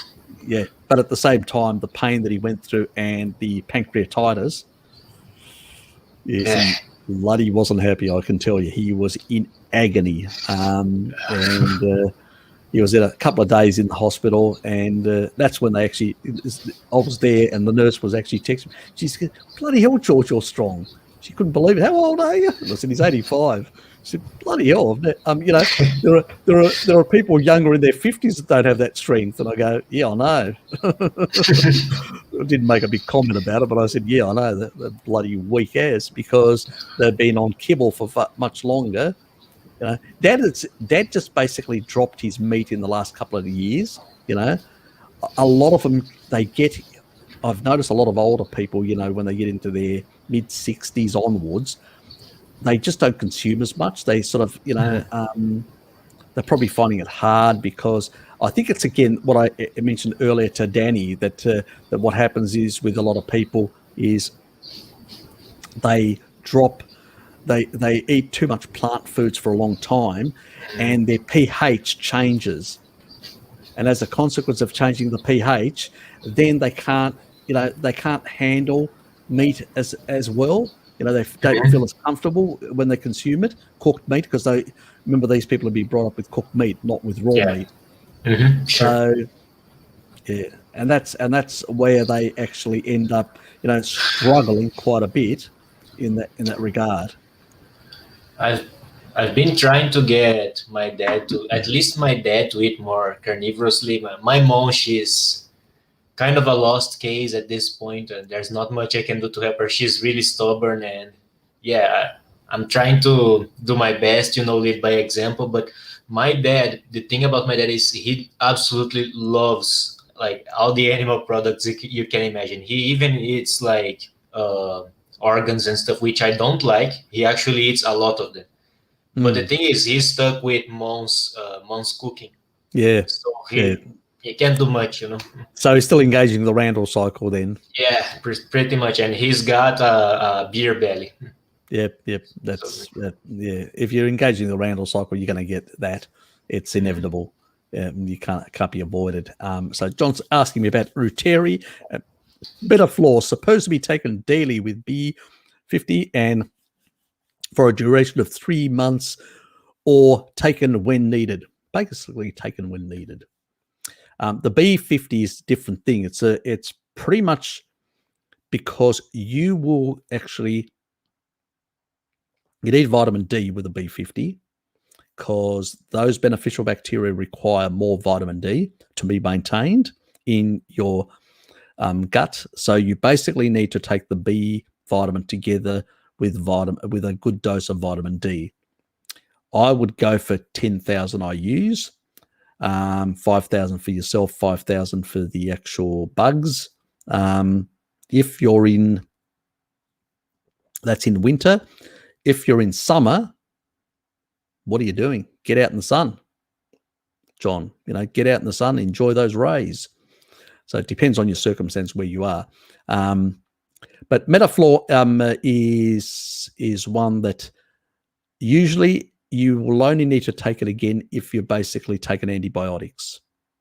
Antibiotics tends to knock the Reuteria. A lot of the lactobacillus reduce with antibiotics, and so does Metaflor. So that's the only time you'll probably have to take it again. But if you've taken it once, you should be fine. The Reuteria also requires vitamin D. So if you've got a low vitamin D status, Reuteria will decline. But you can take that whenever. That's not a problem. If you think you may have, pathogenics or pathogens or whatever, you may want to take the Reuteria a bit longer to suppress and deal with those pathogenic bacteria. That's why I usually combine Reuteria, Metaflor with B50 and vitamin D. The reason is because Metaflor basically goes after pathogenic bacteria as well, and some of the yeasts as well, and Reuteria also takes out a lot of that sort of stuff as well. So you want to basically suppress the pathogenics. If you've got Candida, there's that other supplement which is a Candida fluid that I haven't done the video, but I've talked about it on a number of my. Let me just find it for a sec.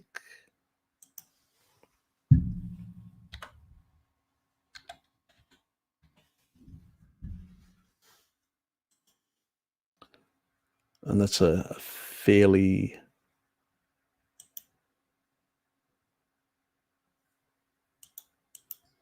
just have to sign in to try and find it.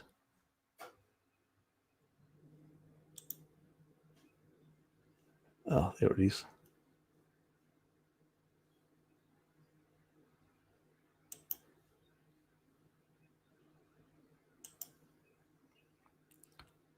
Yeah. So I actually put in my list of things in. Bloody hell, that list is growing. I've got basically like, an iHerb list. You can actually tag every single supplement with a tick, and so it's easier to find that way for me. So when somebody asks me, goes, "Oh, this," sign out for a sec. Go back to it. That's my private email account. Anyway, so I will bring that up for a sec. Share.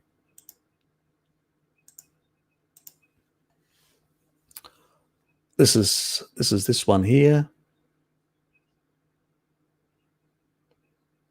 So this is pretty good. Has a pretty good kill rate when it comes to basically eliminating Candida. So I will drop all that in there. So, and if you combine it with all the other stuff, that's what I like combination, not going, because usually if people got overgrowth, they usually have Candida, they usually have all this sort of stuff. It's, it's usually the case. People that have got usually have SIBO, Candida, and sometimes, you want to basically be using a HCl as well under those sort of generating more acid to basically kill off this overgrowth, and then basically at the same time HCl to increase that acidity. Plus, you want to make sure that you're taking this sort of stuff in combination to kill off the non-beneficial stuff in that regard. So you take these stuff on an empty stomach, and the reason why is because I don't like combining it with food, because of the acidity.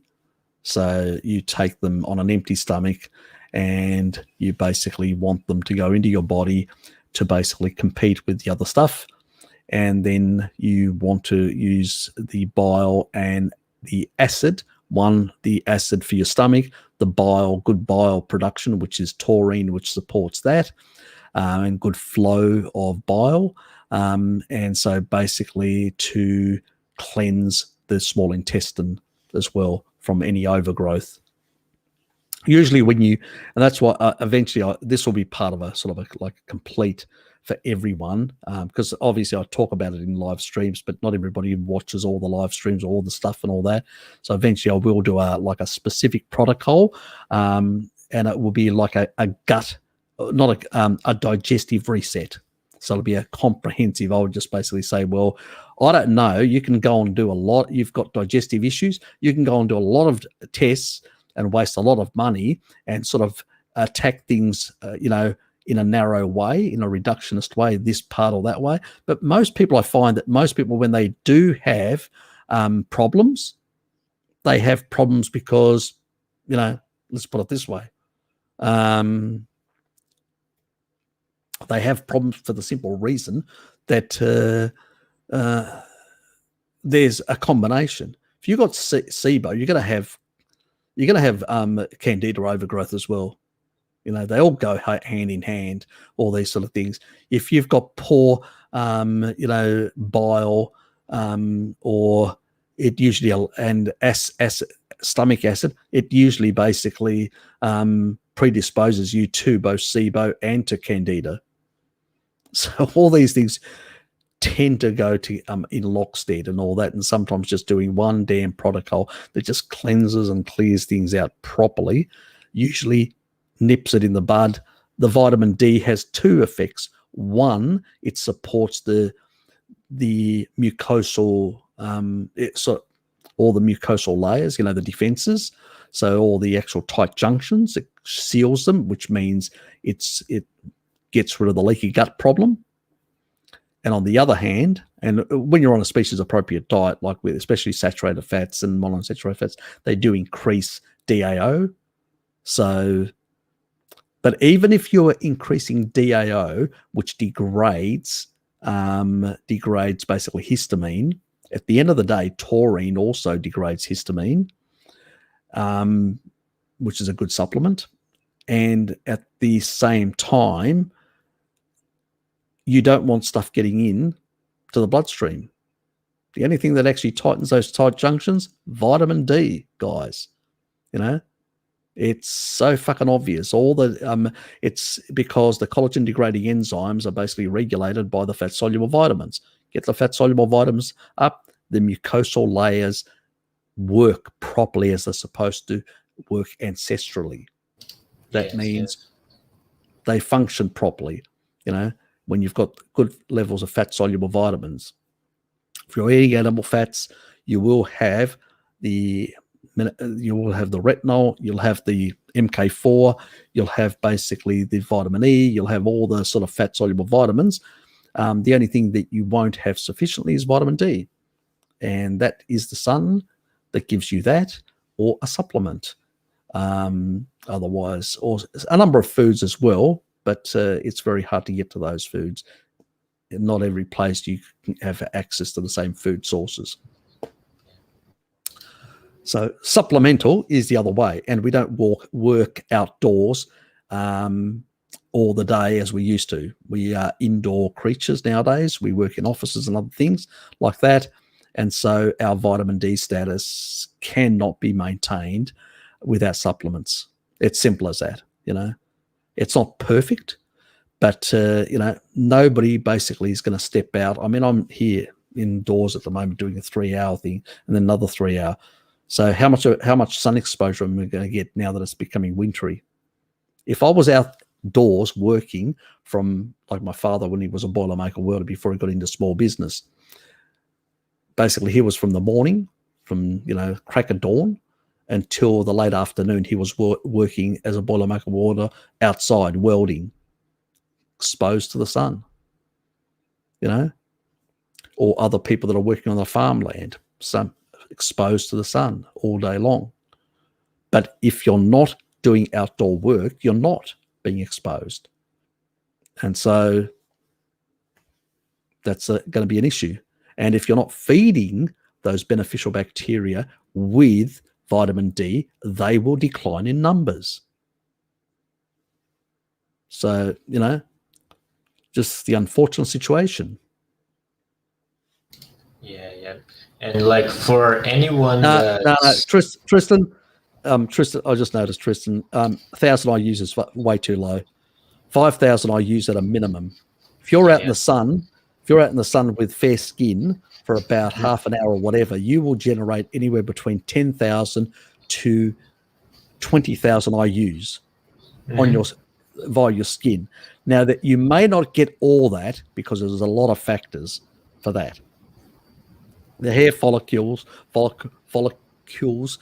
as you basically, that will run down into the sort of, and it can vary a lot of sort of stuff. A lot of animals actually generate it on the hair follicles and lick it off. Yes. Yeah, we do it basically on the actual skin surface, but then it takes a certain amount of time to absorb. So when you're out in the sun and you come back in, you don't want to take a quick shower. Exactly. Okay, you want to allow the body to absorb it, and then a couple of hours later to have a shower when the body's already absorbed it in the epidermis, and it actually then is starting to be converted and all that. So that's another thing, because a lot of people, they're out in the sun and then they go for a quick shower. You've just negated a lot of that vitamin D production. That's why it can vary quite a bit between people. And I would say, even if you take a shower like a couple hours later, try to avoid using soap excessively, because that will strip your sebum. Exactly. So yeah, it's one of those things. So, oh, look, if you're on your own, go smelly to bed. Hey, animal order. Brazil has a strong culture of showers, so I'm so used to showering every day. I just couldn't not shower. I was like, oh God, I've done my best. I spent like 6 hours in between sunbathing and well, you're doing heaps and heaps of hours, and that's why you got your levels above normal. Sorry, at the top of normal. So. Yeah, so that shows quite clearly, even though you don't have a fair skin, you've got darker skin, you're sort of olive skin. Still, by doing those hours out there, you basically got the effects that you wanted. And so, as I said, but you're in Brazil, which is all year round warm, quite fairly good. I'm in Tasmania, and some people are in Canada otherwise, where we basically freeze our butts off through a lot of the winter months. And it's the reason why a lot of, autoimmune diseases, the further to the poles you go, the higher the autoimmune diseases are, the higher the respiratory infections, the higher, a lot of diseases increase because of lack of vitamin D. Now, people say, well, what about the Inuit? I mean, they lived up there, they had very low disease or whatever. You know what? They consumed whale blubber, and seal, and the seal skin and whale skin is very high in vitamin D. So they were getting shitloads of vitamin D as if they were in the tropics in the sun. Precisely. They were mega dosing on vitamin D. They were getting massive quantities through the actual the foods, because they actually cook all their foods in seal fat. Mm-hmm. Most people don't know that that's what they cook in seal fat. So basically, they have a very high vitamin D status in the high normal range, even though they have no sun. That's pretty interesting. That is the reason why they didn't have any of these diseases either. Had they not been consuming these animals that basically have high vitamin, even when they're consuming the caribou, they still cook the caribou in basically seal fat. Wow. Because the caribou is much more leaner. Leaner, yes. So that's why they still cook it in seal fat. That's why they're getting vitamin, and they store it as well. They render sort of the fat as well. They store it, and they've got all year round sort of this source of good vitamin D. So that's the little secret of the Inuit and their seal, and other populations like the Icelandic populations. They consumed a lot of whale meat as well. I mean, they've been chastised. They've been chastised for consuming whale meat. But basically, yeah. And they get a lot of the vitamin D from whale meat. Mhm.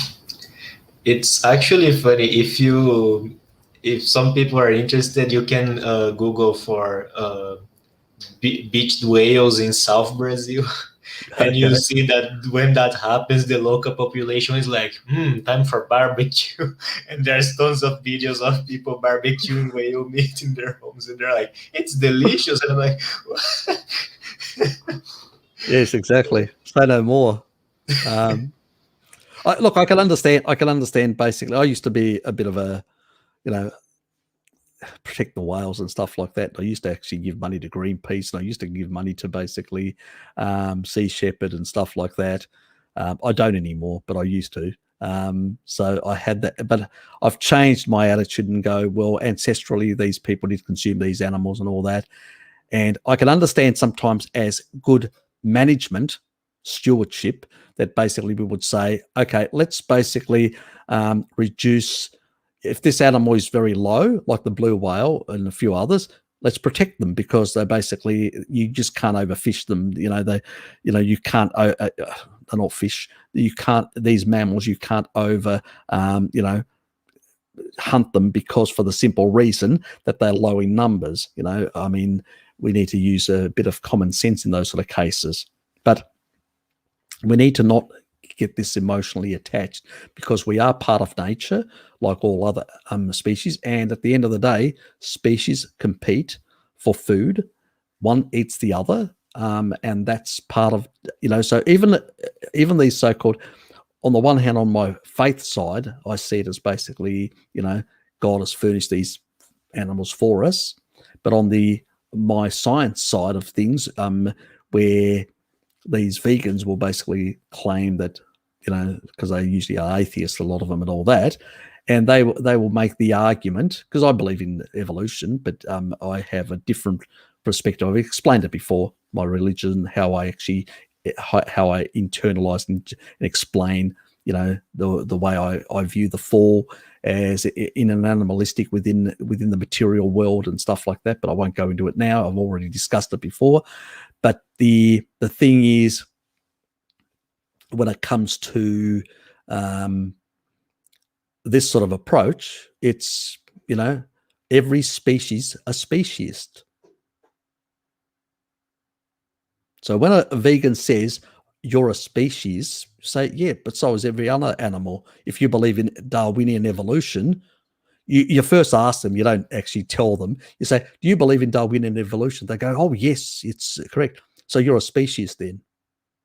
It throws them for six, because they don't know how to answer that. They go, what do you mean? I said, well, there's competition between species. That's what Darwinian evolution explains. yes, one species competing with the other, and the most adaptable basically wins. So basically, they actually put their own species ahead of the other species, which means they're species. Everything in every species is a species. So if you're not, you're an idiot. Yeah, precisely. So you're defying basically natural law. That really throws them, because they've just lost their argument. That's another way of hitting them. If you don't want to go on their argument about, their moral relativism, where they say, no, you go, well, where did you derive your moral basis? So it's basically a subjective moral basis. It's not. That just hits them again for another six. Yeah, that tends to be the most effective one.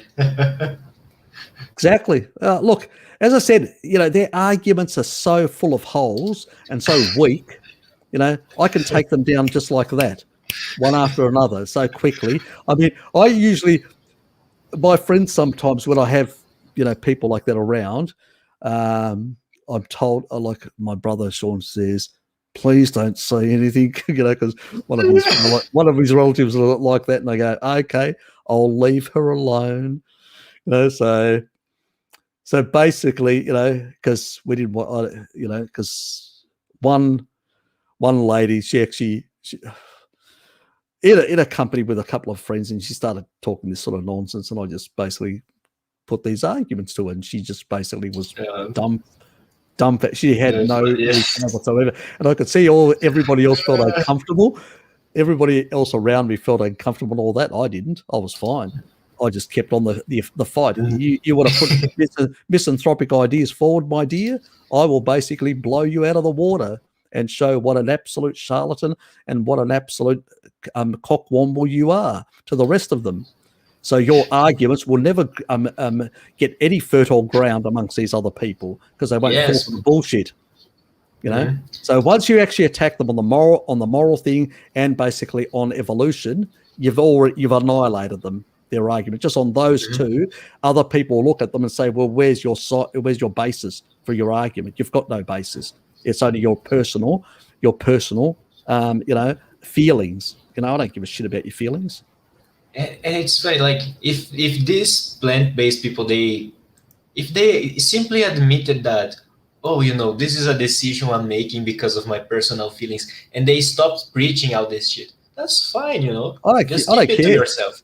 Yeah, you know, if somebody wants to, dietary way knock themselves off, fine. You know, I got no problems. You know, that's what, you know, in a sense. Hey, Harry, can you please explain reductionism and give a couple of examples how people get it wrong? Well, simple stuff is basically when people say that this mechanism does this thing and ignore that it's part of a much more broader complex of things.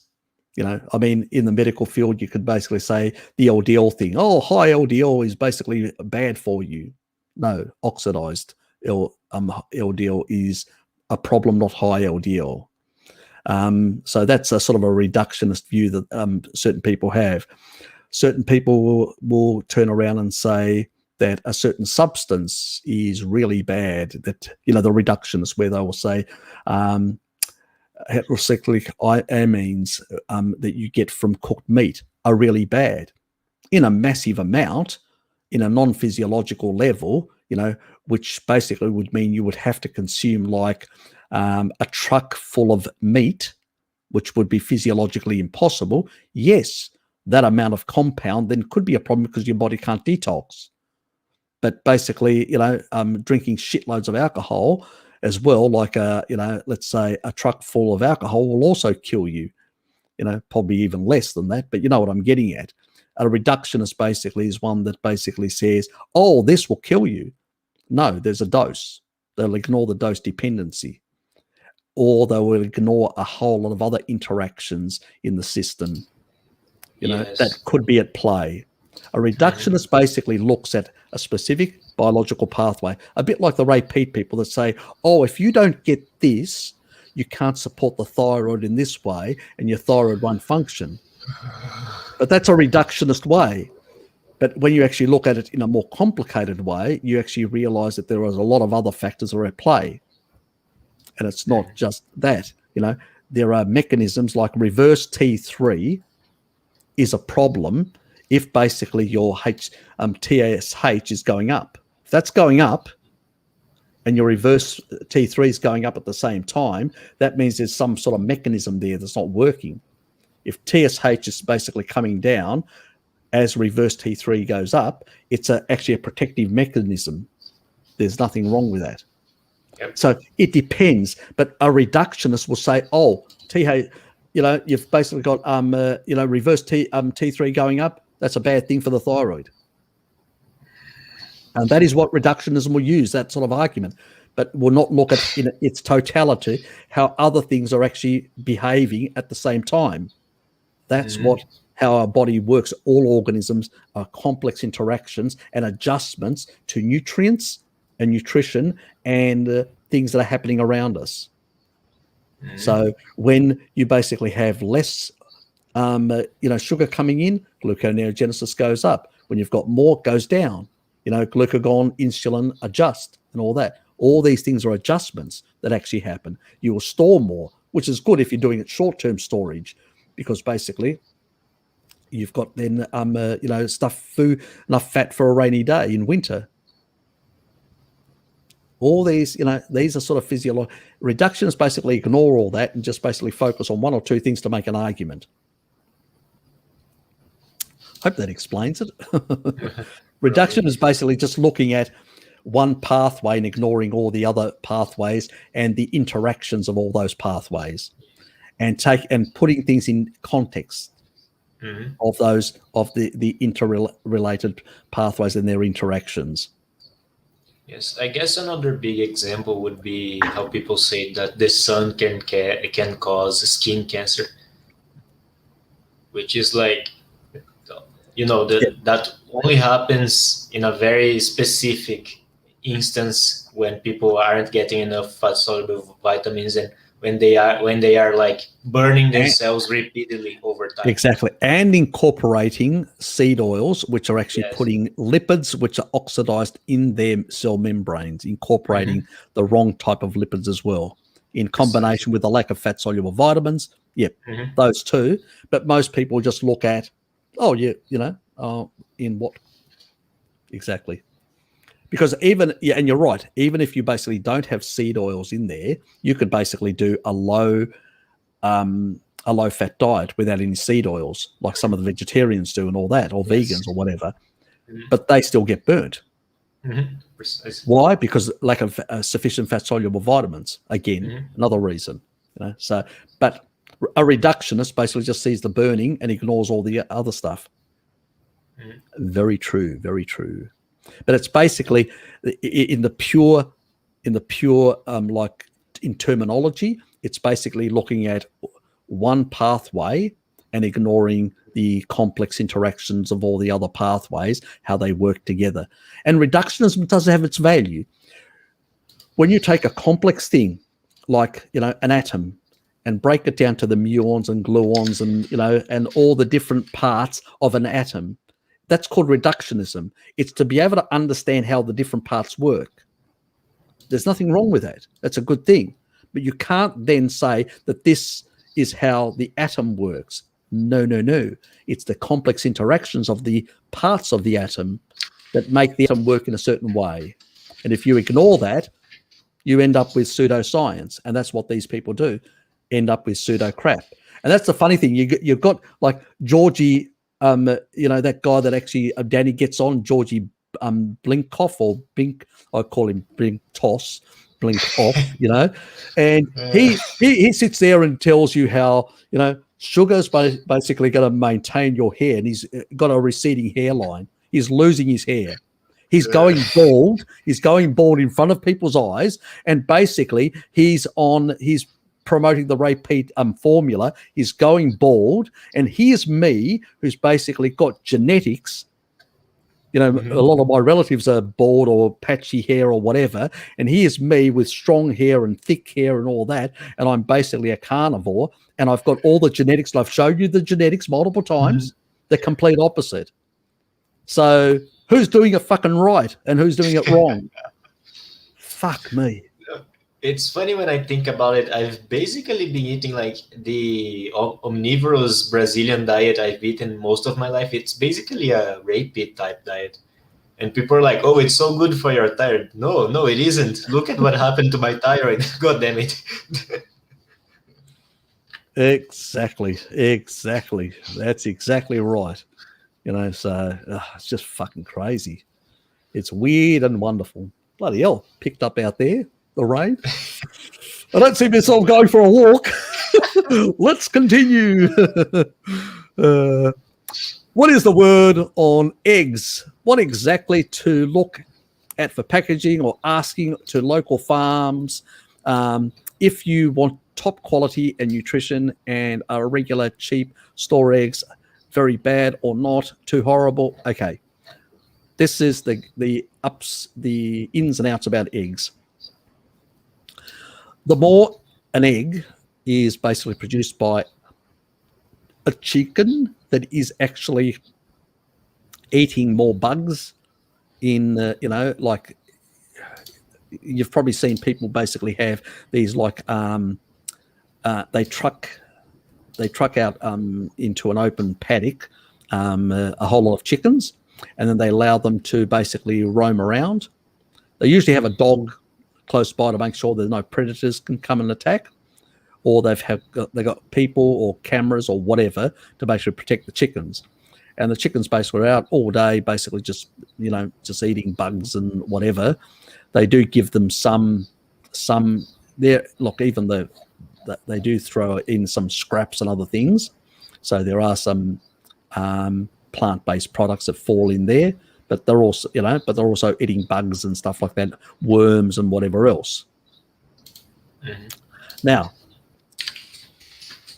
if they're in an so that's the one thing, but they could be in an environment where they show you and all that, but there's not many bugs around, so they don't consume as many bugs because the soil may be pouring bugs, so, or worms and stuff like that. So basically, they may not be getting the same level that somebody else's pastured eggs are getting. There can be variations between pastured eggs as well. So, due to the sort of environment that they're left to sort of forage in or move around in or whatever.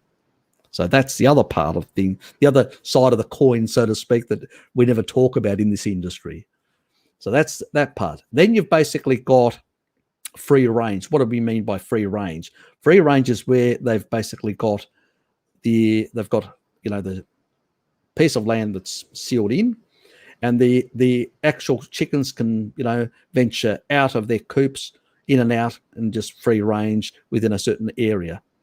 It also may be an open barn, so the barn may be open where they can actually come out of the barn and come back into the barn and all that. And they tend to eat a lot of grains and stuff like that. And then basically you've got what is called barn raised, where they're inside, they have no access to outside at all.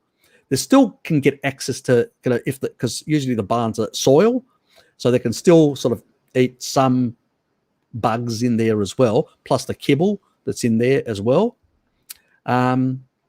You could also, there are some people that basically have barn raised, and what they say is they provide basically insects.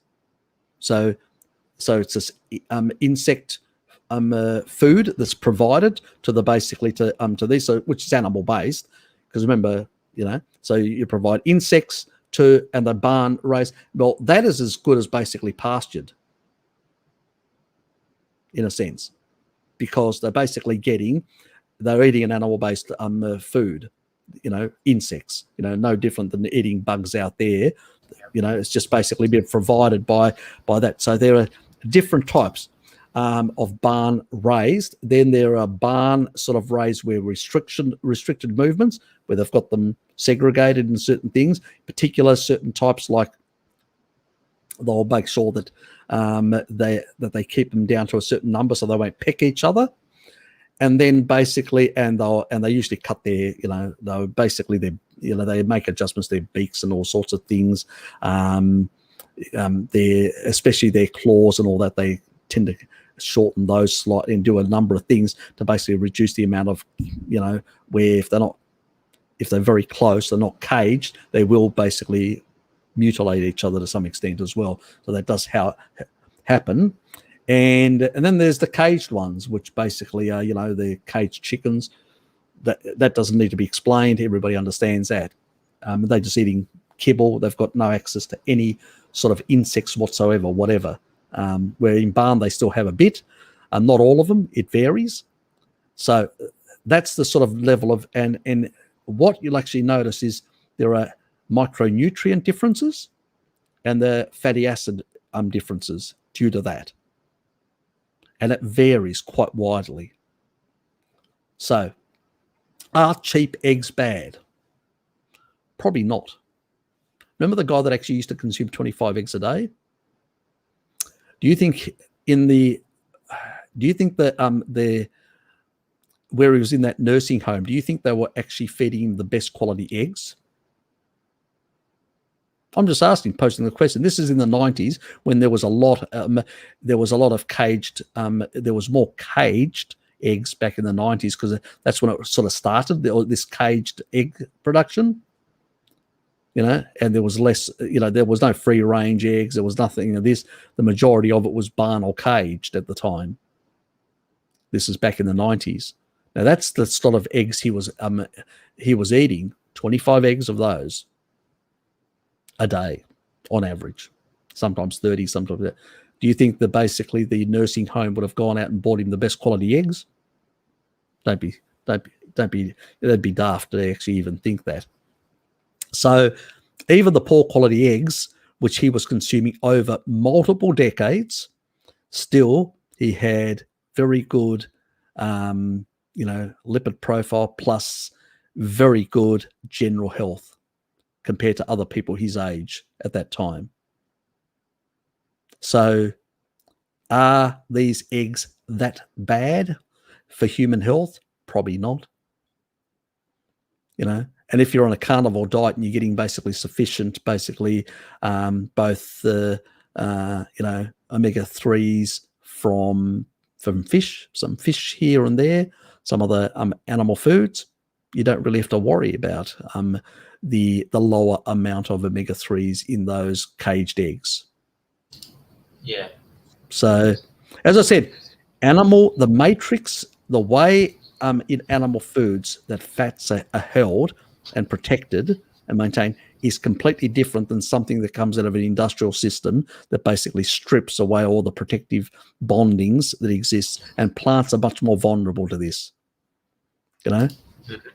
They decay and break down much better where it's completely different. So, but do I recommend basically this type of animal husbandry? No.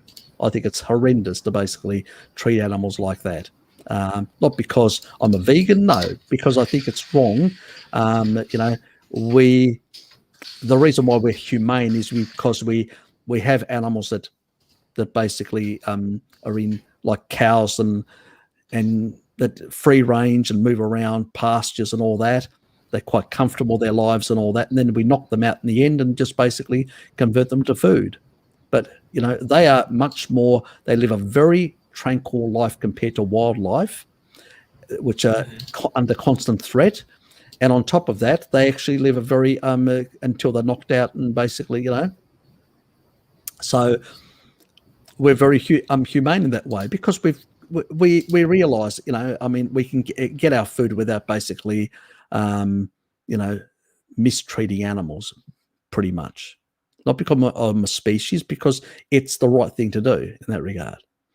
And that's why I don't buy caged stuff at all.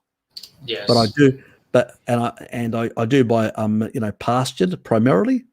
But I would say to other people, depending on your price range and what you can afford, not everybody has the financial ease that I have. So I would say to them, what is financially within your capacity, then look at free range or barn raised type, which is still pretty humane in both those sort of circumstances. Yeah. In general. So that's your option.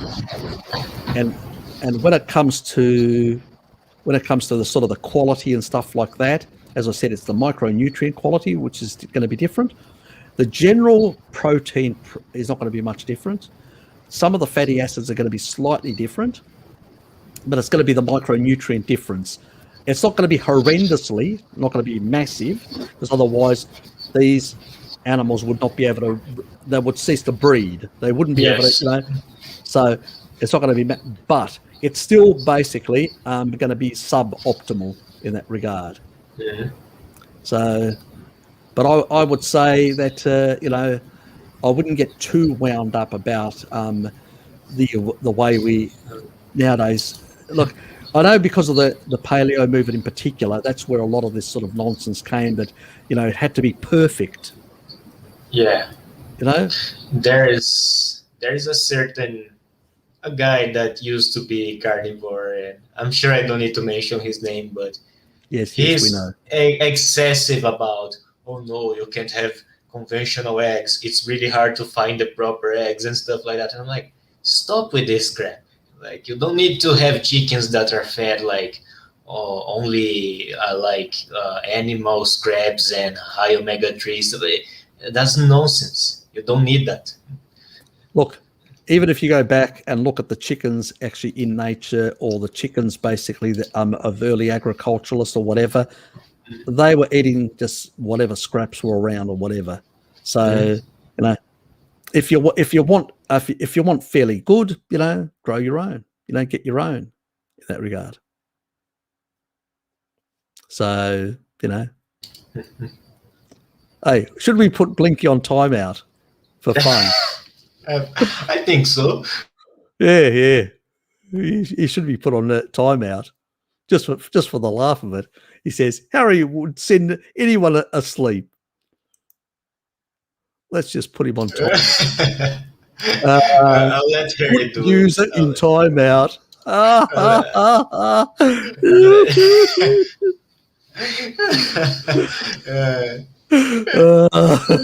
He can see it. Remember Blinky, the god on this channel.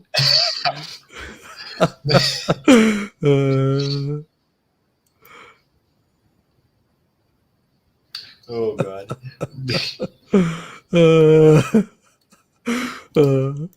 Hey, you reap what you sow, isn't that right?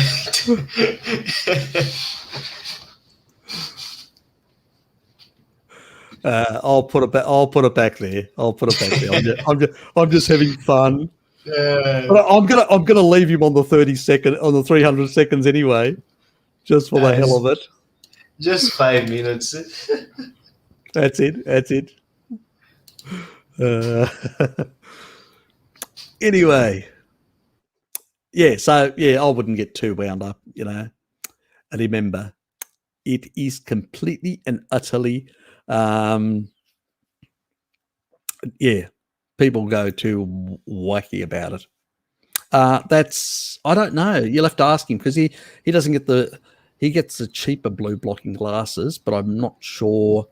Did he get them? They were the actual ones that are rated for complete blue blocking. They were those are laser protection goggles. They're laser protection ones. So they actually are 100% like the blue, but they're much cheaper. But I don't remember where he gets them. You'll have to ask him next time he's on here, Raymond. So get your question in very early so we could actually ask him that question. Because once he's gone, he's gone. Yeah, he actually did mention it in an earlier stream. I think he actually told us in an earlier stream and put it up somewhere. Yeah, somewhere. Put it in the comment. Put actually after the live stream. Put it in the comments, and I will basically email Jared and ask him to actually answer your comment. Mm-hmm. So that's probably the easiest way.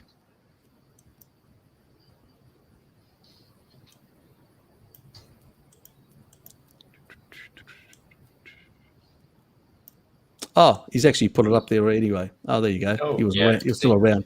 Okay. Yeah, he probably answered that a while back. Yes, so it was a while back. Did that actually delete every one of Blinky's messages?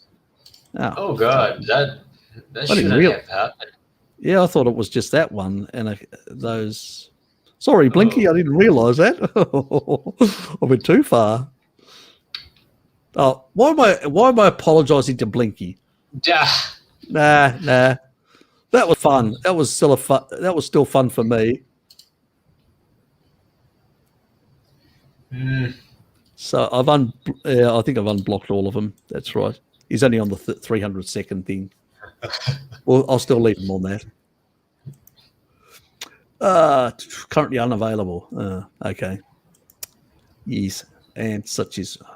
Look up Dr. Kevin McCrane. He's a neuroscientist who makes a solid case about COVID coming out of a lab due to the neurological side effects amongst long haulers. I don't think that I've actually looked at some of the research done by scientists in CSIRO. Neuroscientists are not basically virologists. He should stick to his own profession. He's not a virologist. I've actually looked at people who are virologists, both in Australia, in South Korea, Japan, and a couple of other places. And virologists are basically saying this is not man-made. And I will go on, and especially they're not coming from North America or China, these virologists, they're basically coming from a number of other countries. And I would basically based on them. It's basically it's bat derived. It's similar to COVID-1. It's the same sort of family, and it comes from some same species of bat in that part of the world. We have similar coronaviruses that come from bats in Australia. We had one up in Queensland, which was quite, a Hendra virus, as it was called. So they are quite common in nature, but sometimes, depending on their structure, these coronaviruses, the COVID ones, are more closer to, in some characteristics, to regular ones. That's why they spread much easier. Where Hendra is quite different, and it's much harder as a vector to actually spread. So it goes, it's much harder from horses to go to humans. So you have to have a lot of proximity, high viral load before it happens. So it's not an easy thing to transmit. It's basically amongst horses, it'll spread much easier, but not from horses to humans, very hard. So because it just hasn't adapted well to, you have to be in close proximity for a long period of time, like trainers and people that actually race those horses or whatever. But no, he's a neuroscientist, and he should stay in his own field because, I don't know what research he's looked at, but I've looked at pretty much all the research that I need to look at done by credible virologists, people that actually do this as a day job, that specialize in this area. And I know from my own field, I'm basically in mapping, in cartography, but there are areas of the field that I don't understand as well, because I don't work in them on a daily basis. I can talk about them, but I'm not an expert in them to basically say, to understand. And I can very easily, I've made assumptions about remote sensing and other things in the past where I got it wrong, even though I work in the field. And so I know that it's very easy. You should not try and act as an expert just because you know part of the field. You can very easily miss other things when you're actually in the field doing it day in, day out. You've got a very different level of knowledge and understanding and nuances of the slight differences and all that. Of variants and different protein structures and all that. These people are well trained in this area. Neuroscientists aren't. Virology is very different to neuroscience in that regard. Now, there may be cases where, pathogens and all that have been identified in neuroscience, but that's one thing about identifying something, and another thing, understanding a pathogen, its structure, its morphology, its the way it behaves and all that.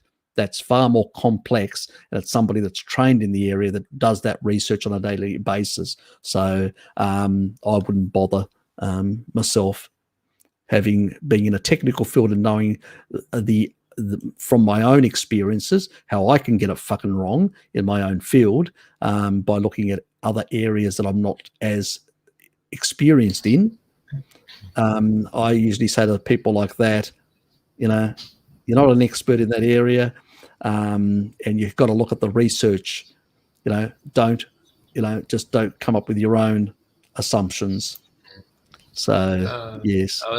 I think I want to add something. I think about the neurological side effects. Actually, Mike from High Intensity Health, he did a video on that, and those are like really related to the health of your glycocalyx and stuff like that. Exactly. That's exactly right. Yeah. So, it's, as I said, has a lot to do with basically your own health.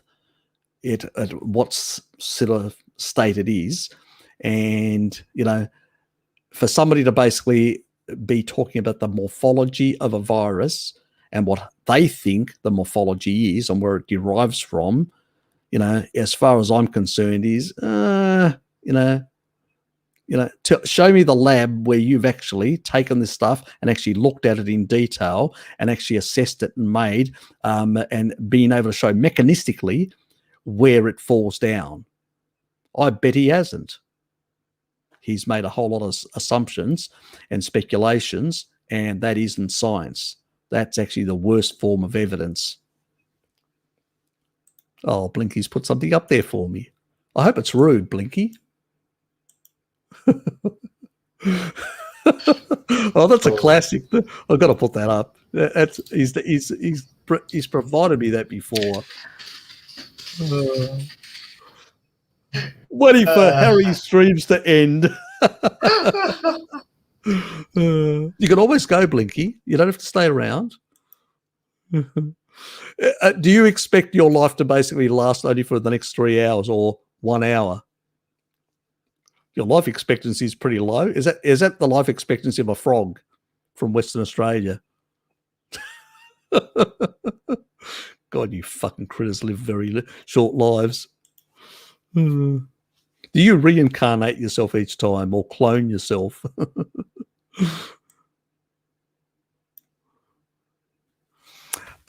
It's about the smart cities. The real goal. COVID is the perfect segue to green policies. They are rolling them out in Malaysia and Egypt. Look, people will use basically anything as something to basically launch another platform. That's true. It's not the first time. If you look in politics, whenever there's a little crisis, I mean, remember the oil crisis in the 1970s? That caused stagflation. Well, that's when we got Reaganomics and Thatcherism, and we basically got the rich basically paying very little and the poor basically having their salaries decimated and all the jobs being sent abroad to cheap places to manufacture. That's when all that happened but they were able to do that again because they said, these high, we need to bring down inflation and all that. We need to basically make these changes and all that. We need to globalize and all that. No, you need to stop basically, pissing off the Arabs who basically will cut off your oil supply and basically make everything expensive. Petrodollars, But they use that as a way to basically to push that. And they're doing the same thing with COVID, to be able to push all these, we need these smart cities to basically monitor things because there's potential risks of this happening again, and we need to protect you and basically feed you kibble and all that. Exactly. It's an excuse. It doesn't mean that the virus isn't real. It is real.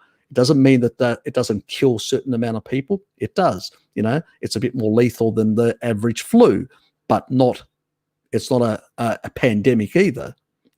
It's not like the 1918, which took out millions. In terms of differences in kill rate, it doesn't match any of the others. And even when we had that and polio and all these other things that were killing people, yellow fever and all that, we didn't basically close down our economies and our societies, which were much bigger killers. So they are using this. It's a real virus, but they are using it to basically push other agendas as well. And that's why people are getting pissed off, because they're starting to realize it more and more in that regard. But I'm not surprised in those two societies. They tend to be very undemocratic societies.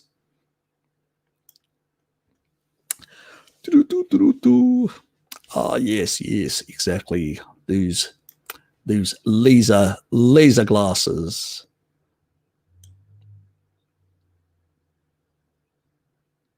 I lost my spot. Oh, well.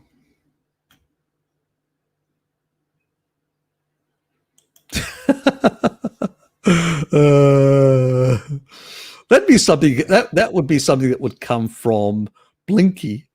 Tiggs, you're socializing far too much with Blinky. Far too much.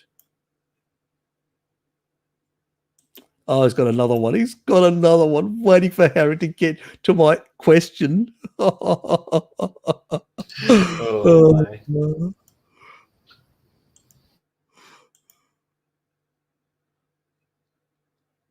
Can we bury you after?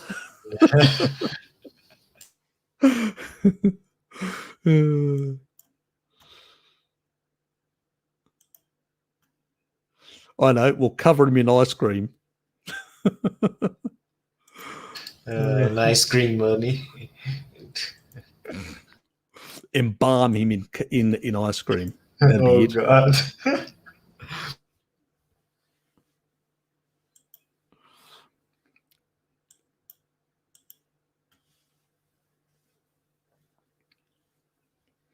Yeah, because basically he was a vegetarian or vegan for a very long time, and he's probably got very high pH compared to the traditional human of 1 point is probably 3.5, and he's never resolved that issue, and so obviously he copes much better with raw. Have you seen there is a clip of Sverige saying something like, "Oh, you shouldn't eat cooked meat because if you put your hand in the fire, you go ouchie, ouchie, and that's why you shouldn't eat cooked meat. You are basically hurting the meat." And It's like the other thing. He goes, "You will be you are a slave." You know, if you eat cooked meat, you are a slave. That's the best one. Fucking how ridiculous is that? So humans have been, so for the last 1.5 million years ago, hominins that have been around, somehow they're slaves. Slaves to what? Is beyond me. I thought slavery started only a couple of thousand years ago when we started grain agriculture. Look, if you want to say grains are for slaves, okay, that makes more sense. Yeah, he's a bit weird. Just those awful cats. I have toxoplasmosis. That's it. Look, that's the reason why it's good for kids to be exposed to cats at a very early age, cats and dogs, which we would have in our past. That's what usually happens, So I had cats and dogs from a young age, so got licked all over by both, or by cats, gnawed and scratched and whatever else, as cats do. Yeah, so basically, yeah.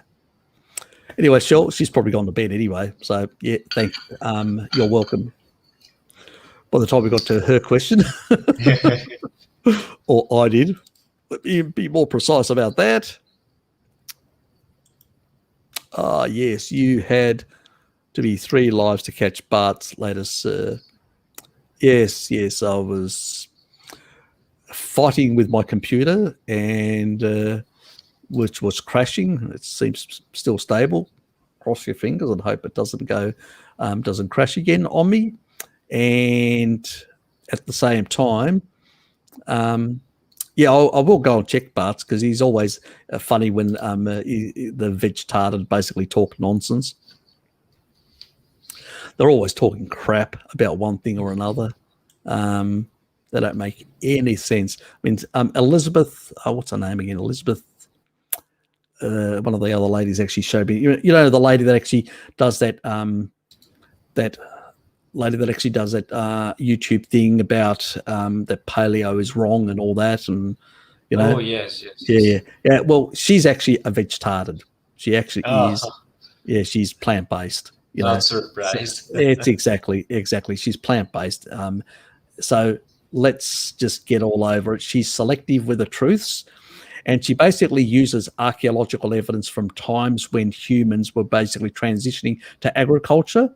Yeah. In the latter paleo period, when the megafauna had collapsed, and there was, and periodically they would have to eat, like a bit like today, the lean meats that the Hadza consume, and as a consequence, they have to have some tubers throughout the year because they're not getting enough energy in their bodies because the animals aren't that fatty. So humans have actually had to shift to these things out of necessity, not because it's the species appropriate foods. So what they're using is this information deliberately to undermine, the argument, but they don't talk. They're very selective. They'll focus on these sort of things and then ignore all the other evidence because it doesn't suit their narrative.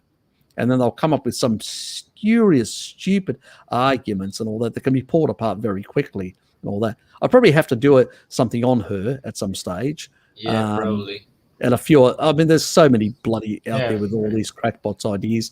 Whether I do it or whether Bart gets around to doing it, one of us will end up doing something with one of these people. But it's just nonsense on nonsense on nonsense all the time. But it's just the way it is.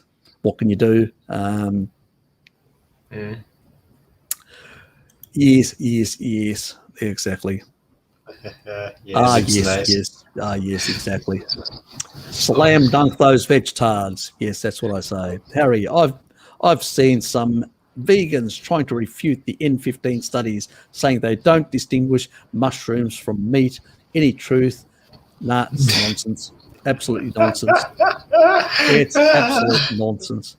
The quantities to get that level of N15, the quantities of mushrooms you'd have to consume would be a truckload. You wouldn't have any stomach surviving that. Fucking hell, Oh, the God. bullshit that these people come up with continuously is beyond a joke. And For it's the N15 levels and the N14 levels in humans yeah. in the last 2 million years, excluding the last couple of thousand years, is basically extremely low N14, which comes from plants, next to nothing, and N15 levels, which are higher than Arctic foxes, cats, wolves. So a wolf, which is a very carnivorous animal, an Arctic fox, which is a carnivorous animal, lions and tigers and all that, which are pure carnivores, we have N15 levels higher than them. It's funny, like I mean, how much? What else do we have to prove? no, And it's and this sort of mushroom thing, which is basically, I'll put it this way. Let's say they were able to eat a truckload of mushrooms, which is impossible. But let's say, for argument's sake, that they were able to eat a truckload of mushrooms, they would still not have this level of N15. Okay, so, and even then, is a mushroom a plant? No, it's a fungus. It's not even a plant. It's a fungus. So then you can call us fungoruses, rather than carnivores, fungivorivus, or whatever you want to call us. You still can't call us plant, herbivores. So they don't have an argument. Oh, and they'll try to say things like that N15 can't differentiate whether or not they would have gotten their energy from carbs or things like that. That's also false. I don't remember the exact. You have other isotope analysis as well. We've got the carbon ones. Yes. Which we can actually look at the different plants and we can determine whether basically you were eating a herbivore, and that's what those other carbons show, that the animal that the N15 would have come from is a herbivore, and it's not basically, because we can't eat what herbivores eat, which is those sort of grasses. Yes. We would die. So that's how we work out that it's not the case. Look, the science is definitive. Do you think a whole lot of researchers out there that have done the research on all the actual collagen of all these, basically, don't know how to do their work? The problem is the veg tarts don't like the results, and so now, and because we've see, up until very recently, people weren't talking about the N15 data. I mean, when I had my first conversation with Bart, it was basically because I'd actually already looked at archaeology. When I was actually, this is the reason why it was one of the reasons why I left basically the paleo sort of community behind and started moving to low carb and to more carnivory, was because I started looking at the archaeological evidence, and in particular Leipzig, Germany. And it was basically Michael Eads that basically put me onto it. Michael Eads was on, he was doing, I can't remember whether it was on Ancestral Health Symposium or Low Carb Down Under. It was on one of those two. This was years ago, quite a few years back, and he basically, before I even had a YouTube channel or anything, and he basically had that. And then he talked about the N15 data and all that, and I wanted to confirm it because I just, just because somebody says something, I don't basically accept what they said. So I went to the actual to the anthropology and primatology sort of site of the university in Leipzig, Germany, the institute over there in Leipzig, Germany, and I actually looked at their information and downloaded the information from their site, and then looked at it myself, and I was convinced. After looking at the information that these people had on their website, I went, shit. and looked at the research myself. And that's when I started doing, even, looking at more the N15. I still get emailed all N15 isotope data. But I have, there's a lot. There's one actually about how people in Persia transitioned, from animals to more plant-based over time. There's one. I haven't actually done the video on it. There's a lot of things because I've prioritized a lot of the health stuff at the moment. But next year I will go back to some of the N15 data. So I've got shitloads. I've probably got about now 50 emails from the academic sort of journals that have actually sent me all these different N15 studies that have been done. But I just did the ancient Greek one because I'm Greek. That's my ancestry, so I did that. But exactly, discriminated towards the Greek side of things. But basically, the other stuff I still haven't done. But it's, stuff that I intend to do at a later stage when I've got time. But the thing is, the information is there. Now, obviously, they will try and nitpick and they lie. Remember, vegetards lie. So what they will do is they will give you a half truth in order to basically misdirect you. They cause misdirects. All their arguments are misdirects. Their moral arguments are misdirects. Their arguments about this relativism that they use, this sophistry that they use, are all misdirects. All their approaches, this sort of thing. Nature is basically, they tell you this. It's like Bambi type thing, like cartoon Bambi type thing. That's what nature is to them, and they basically tell you. But because they don't reject evolution, but at the same time they basically use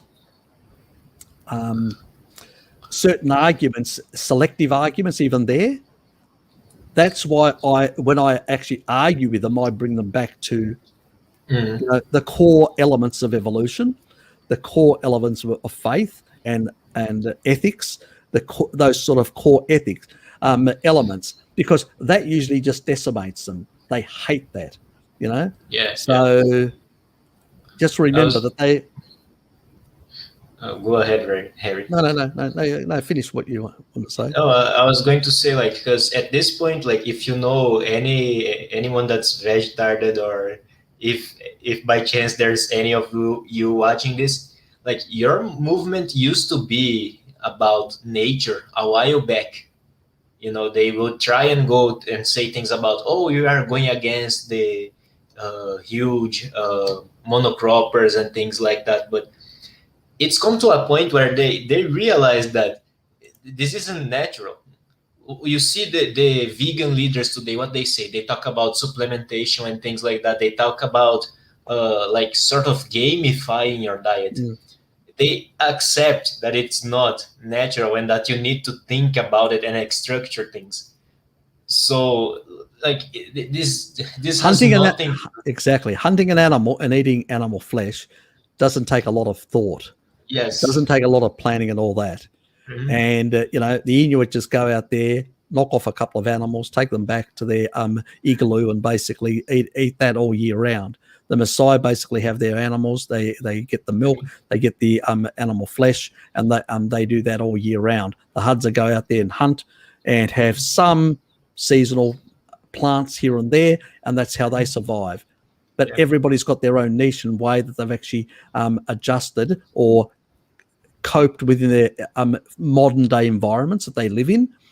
But they still do that, But the problem is a lot of these people, they would need, without a pharmacy full of supplements, they'd be dead. Yes. Let alone have the capacity to reproduce and over multiple generations. Forget it. It's nonsense. They have zero argument that is credible. Zero, It's just a joke. It's a joke. I just laugh at their faces, No, it's an insult for them to turn around and argue when they've got a pack full of supplements to basically keep themselves functional. What a joke. I mean, we may take some supplements for biohack purposes. That's a different thing altogether. That's a different thing altogether. But the thing is, these people basically take that shit because they need it to keep going. And even then they struggle.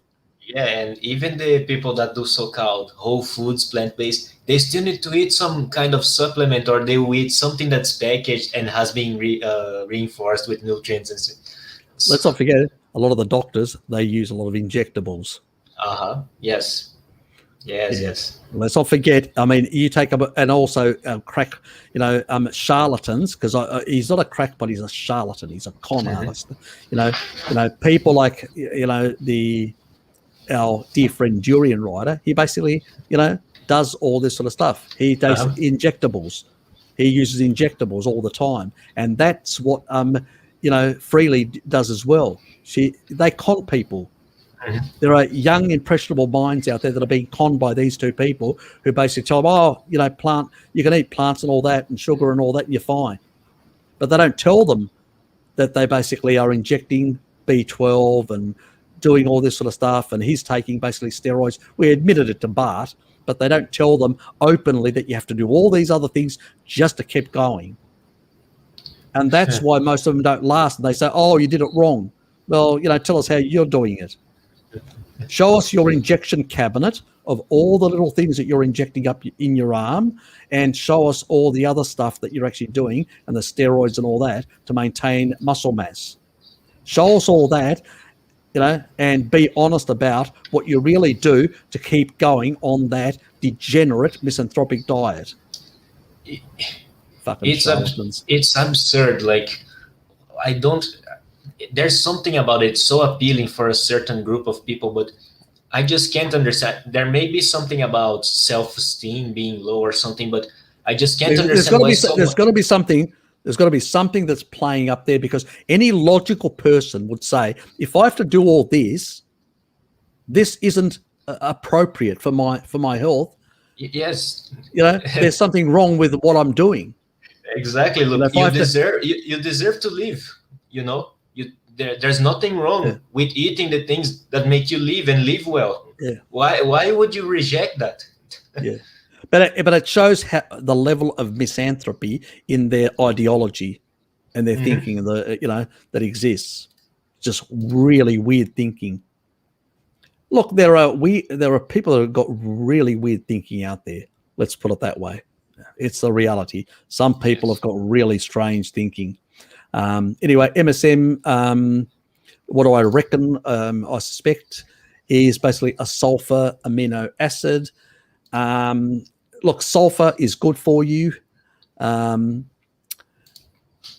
It depends on your circumstance. If you're basically fairly in a very good state, you didn't really eat a lot of greens, you don't have a lot of oxalate, you don't any of that sort of stuff, no issues and all that, you probably don't need as much. If you've basically got underlying issues where you need to detox oxalate, because oxalate does use a lot of sulfur. If you've basically got, I use MSM. MSM is also good for your nails and hair.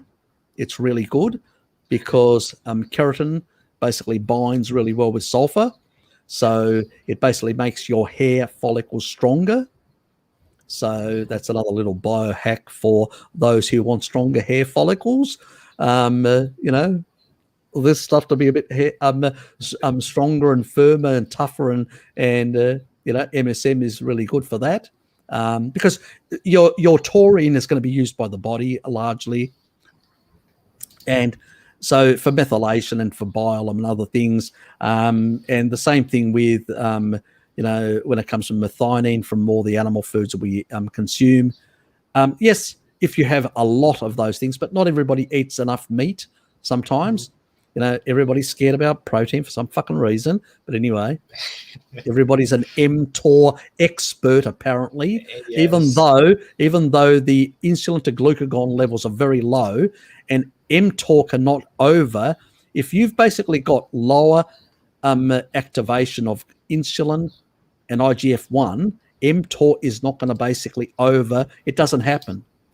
Physiologically can't happen.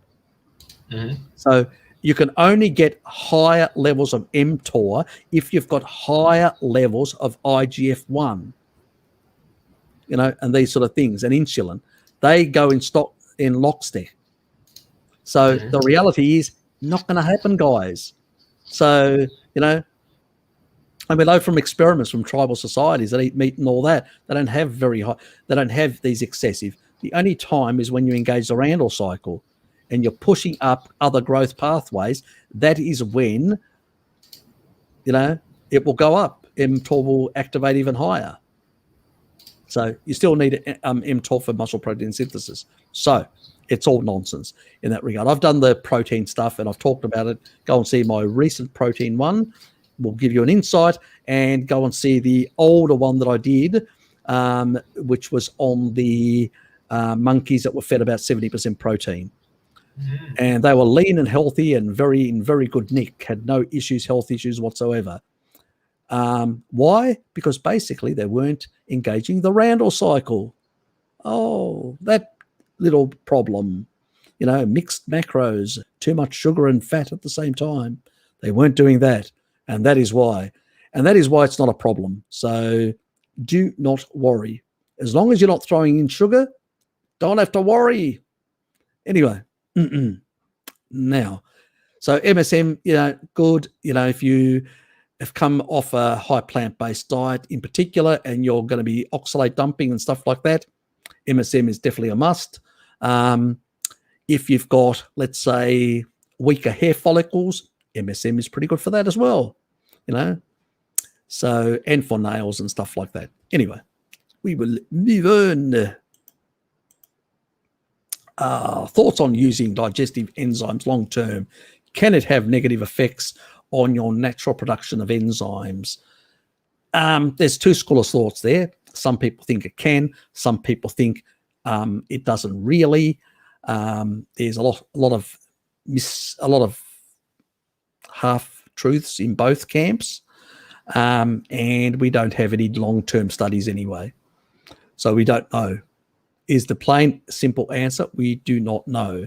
I usually recommend that people basically, when they have issues, to take digestive enzymes when they need to, especially when they're coming off a diet where they may have, let's say, pancreatitis or insufficiency, or they've actually been pre-diabetic or diabetic, and their pancreas isn't working as well. They may need, if they've got bile issues, that can be an issue as well. That means they could not be getting enough, both bile and the different pancreatic enzymes, because of the blockade, because of the sludge in the bile ducts and stuff like that. So there could be a lot of different reasons why you need with taurine to mobilize the sludge and mobilize the actual things. You will, with taurine, as the sludge comes out, unfortunately, you will get different differential levels of bile that will get released, and that as a consequence may create occasional diarrhea until that gets resolved. It's one of those unfortunate things. Blame your past indiscretions with plants for that. It's just something you have to go through until you resolve some of those issues, something that I had to go through as well. So, shit happens, as they say, and it does in a very loose way. Anyway, yes, that was a couple of years back, and I'm glad I'm beyond that point. But some people are still in their early stage. So, yes, unfortunately, you will have to suffer for a while until they get sorted out. But no, we don't, basically, Phoenix compilations, we unfortunately don't have any long-term studies. I would say if you're not using it for a specific reason, you don't need to.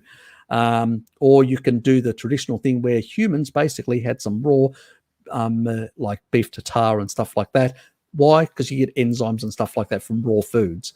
So I would tend to not think it's a problem, generally speaking. But am I 100% sure? Not really. None of us are when it comes to this. If you want to play it safe, just modulate.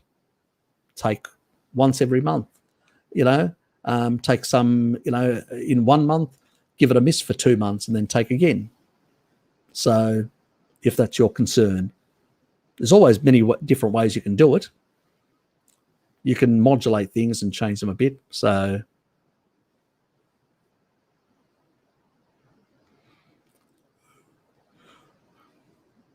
Stop going around with Phoenix, Remy, and Rash will disappear. Oh, God. Isn't he funny? Isn't he so funny? Hey, you want me to tell this crowd what Sky has done to you, or how you're obsessed like a little puppy, like a little poodle, her little poodle? Let's say no more. Let's move on before I give too much away. Anyway, don't forget to like the stream, folks. Thank you, Bo. Yes, people, please hit that, hammer that like button, please. Is non-synthetic taurine powder better than synthetic versions? If you can get non-synthetic, it'd be better, less deuterium. So look, in terms of how the body uses it, it's pretty much the same. The difference is going to be the deuterium levels. Now, obviously, you're only using a couple of grams, so it's probably not even going to be a problem, even the deuterium side of things. Because if you're basically consuming quite a bit of carnivore, fats, you're out in the sun, depleting and all that, it's probably going to be a big blip in the ocean in that regard. So it all, if you're in colder climate, away from the sun for most of the year round, and you're basically, putting shitloads of this stuff down, maybe, but yeah, unlikely, to be honest. I don't think so.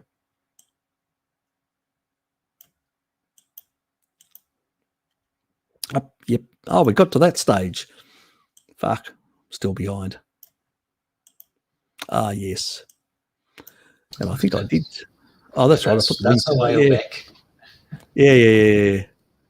Oh, God. It's nearly 1 a.m. over here. Oh. Detox. I'd be a guinea pig for the Serpanos cancer protocol. You would. First, we'd have to give you cancer. and then try it. Are you really that game, mate? Fuck me. Oh God. I've come up with a fairly good protocol compared to all the other shit that exists out there. But basically, I would be going and giving myself cancer just to test it out. I'm just trying to give people hope. Now, look, they're probably going to have a better success on this than anything else that's out there. Because basically it covers all the different points. It covers the glucose side of energy that cancer needs. It covers, eliminating all these other things, which is really important. The key thing is that glutamate inhibition is really good, and also the senolytics,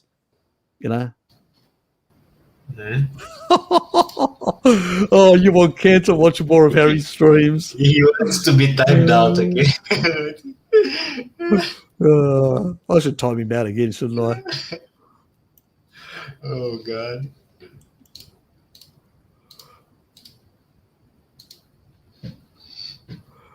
No, I won't. I'll be nice. I'll be nice to Blinky. This is the only time he gets out.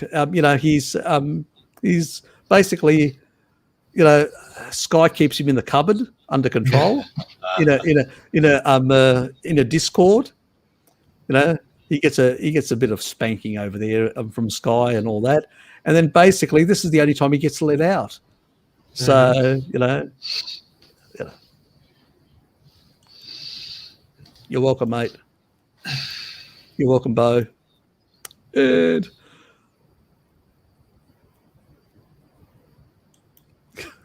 it's been over a year since my last haircut. God. You're either growing it long or it's not growing fast enough. Get some more MSM in there. Get some more biotin in there with eggs. You know what's funny, Harry? Actually, my hair was always this shade of dark brown and stuff. But lately, when I get it cut, I can actually see that it's completely black now. Oh, look, hair does change, depending on what you're eating, the environment, all sorts of things. My biggest problem is photosensitivity that I've got. Yes. So I just can't get around that. I've just, It's annoying. Put him there. Comp. Blinky.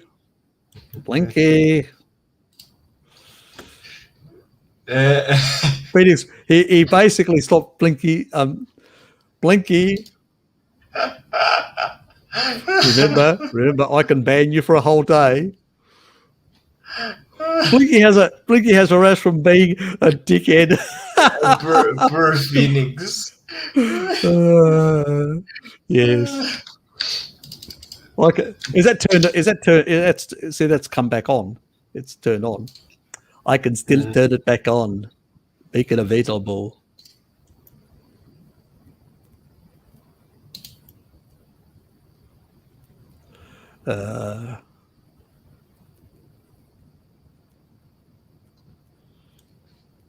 Behave, Blinky, otherwise you'll lose your spanner.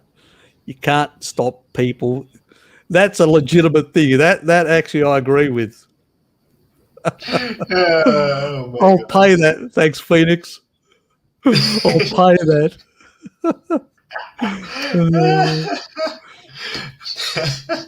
Shouldn't we remove Blinky's spanner for a week?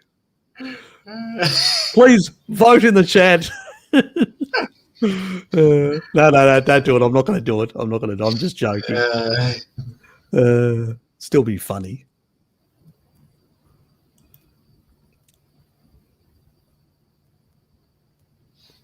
Oh, I want to rant every time I hear COVID death of perfectly healthy person. Yeah, right, exactly. It's bullshit. They've got comorbidities. I mean, the other guy was one guy. Yeah, actually saw him. Oh, he's perfectly healthy, and he was a young obese person in his 30s or whatever. You know, and you go, oh yeah, that's really healthy. And then again, even if they're skinny, they can still be basically diabetic skinny, the tofu thing. Exactly. You know, especially nowadays, everybody eating kibble. And you're either a tofu or fat. Yeah. It's like they have people that are supposedly health conscious, and what do they eat? Oh, shit tons of plants. Exactly. I'm having this healthy piece of cake. My doctor told me it's healthy. It doesn't have any sugar. It's got only natural sugar. It's natural sugar. It's sugar, low sugar. Oh shit! I'm just having a small piece, which is about half the cake. And I've heard something else. This is really funny. It was a girl talking to me. She was like, at my home we don't buy conventional ice cream because it's got lots of fat in it. So we make our own. And I'm like, oh God, what do you think ice cream is? If it has no fat, it's not ice cream. Exactly. Shit. Oh God. The whole thing, the fat is the thing that makes ice cream nice and nice and creamy. Otherwise, it's shit. You know. You know, the people blend frozen bananas and shit. Oh God! I tried once. You know, have you ever tried coconut ice cream? I haven't. Plant-based coconut ice cream. I did try coconut yogurt, and it's shit. It's shit. Exactly. I haven't tried coconut yogurt, but I suspect it's as shit as the ice cream. You know, it is bad. So, look, it's pretty bad. $40. Where are you? Where do you live, Chai? Look, in Hobart. If you go to basically hairdresser or whatever, as a male, you'll probably pay anywhere between $30 and $35 for a haircut. I go to a guy who's from Iraq. He's an Arab, and he basically cuts my hair for about $15, and actually cuts it like this, much better than some of the others. And also, if he gives you a shave as well, basically $20, get a shave and a haircut. And the funny thing is, the way I've got my hair cut now, this style recently, because my previous haircuts were sort of, you go to a hairdresser, you pay more, and because they specialize in women's hair, they don't really. and there's not many barbers, but we've recently had in Hobart more barbers appear, which is good. We'll be a lot of new barber shops have opened up where you had to go all the way out. There was an Italian bloke out in Moona Dad used to go to. I couldn't be bothered; it was too far. All these sort of things. And now in the city, there's all these barbers, and I'm going, great. I just go to these men, and they cut my hair better. And the funny thing is, recently, the way I've cut my hair recently from this guy. One of the ladies that never looked at me at work, never said anything, positive in that regard about, the way I looked and all that. And she said, "Oh, your hair really looks nice, Harry." I go, "I'm going back to that guy." That's the sort of comment. That's the sort of comments I want. So that was funny, So yes, I pay less and I get a better haircut. So yes, it's probably the same thing. Women going to a barber wouldn't get the same sort of haircut that they would get from a woman that sort of specialises more. But we just didn't have in Tasmania. There was more women than there was very few barbers. Or you had to go into the outer suburbs, and it was a bit annoying. Too far, couldn't be bothered. But now that there's all these barbers in this, basically there's another guy from Britain that's come over. He's a bit more expensive, but he does exclusive stuff and all that. He's in North Hobart. There's one in down in the city up at the top of Elizabeth Street. I've been to him as well. He's not too bad as well. He's from Lebanon. He's pretty good barber as well. And there's another one in the city. I think that guy, he's just Australian born, but I think he's from, I can't remember now. I think Sydney. From Sydney. And he's come down here and he's fairly good as well. So there's far more choices now for men in the city to get a haircut from a barber. So, yeah, I'm happy. But I found a barber that actually cuts, it's competitively priced. And my mate said, "Yeah, perfect for a tight ass like you, Harry." I go, I said, if I don't have to spend more, why should I fucking spend more? Everybody basically, like a friend of mine, she's basically emptying her house, 3 truckloads later of garbage, stuff accumulated. I basically, every year I look at my clothes and I go, okay, what do I have to get rid of? And all mine are cotton, or basically natural fibers, so that I don't buy crap that doesn't breathe properly with my skin. And I will take the stuff that actually is slightly damaged. I'll put it in one plastic bag, and so they can recycle it as fibers. And The other one is the ones that are fine, but I just too much. I just they're either too small or too large or whatever. Especially now, too large as I've lost more weight. And I'll put those in another bag, and I'll take them down to one of the outlets, which actually they sell to poorer people, or and it's sort of a charity type thing. Yes, I'll give them to them, so I get rid of them that way. And other things sort of I give away and stuff like that, my old computers and old equipment to people that I know. So I sort of recycle them through other people, fix them, change them. Sometimes if they're slower machines, I'll put Linux on there or some other modification that I'll give them away in that regard, so they find the home. Yes. Anyway, the government should be supplying exactly. Oh, that's the older one that was a while back. How far behind I am is quite behind. I'm never going to make up for it. Yeah, I know. Not gonna happen. No, it's not going to happen. Not going to happen. That's more about the vitamin stuff. Yes, and that. G'day, Mandy. Good to see you here. Got to be careful with added products. Yeah, exactly. We got all that sort of stuff. Can be a problem with things, as Mandy knows as well, because you can actually get, she's told me that she reacts to certain compounds and all that. Look, different people do, and a lot of the supplements do have a lot of things that haven't even heard of Novavax yet in Canada. Well, it's basically only in the US But for some reason, which I don't understand, is all these other companies have had fast track and Novavax hasn't with the FDA. So what's that all about? They are making a traditional thing, which is basically more like the flu vax, which is basically just the bloody all the proteins deactivated of the virus itself, nothing else in there, nothing modified or nothing, no replication system or no other stuff in there. And why are these people basically not getting fast tracked and all these other fucks are getting fast tracked, like Pfizer and AstraZeneca and all these other companies?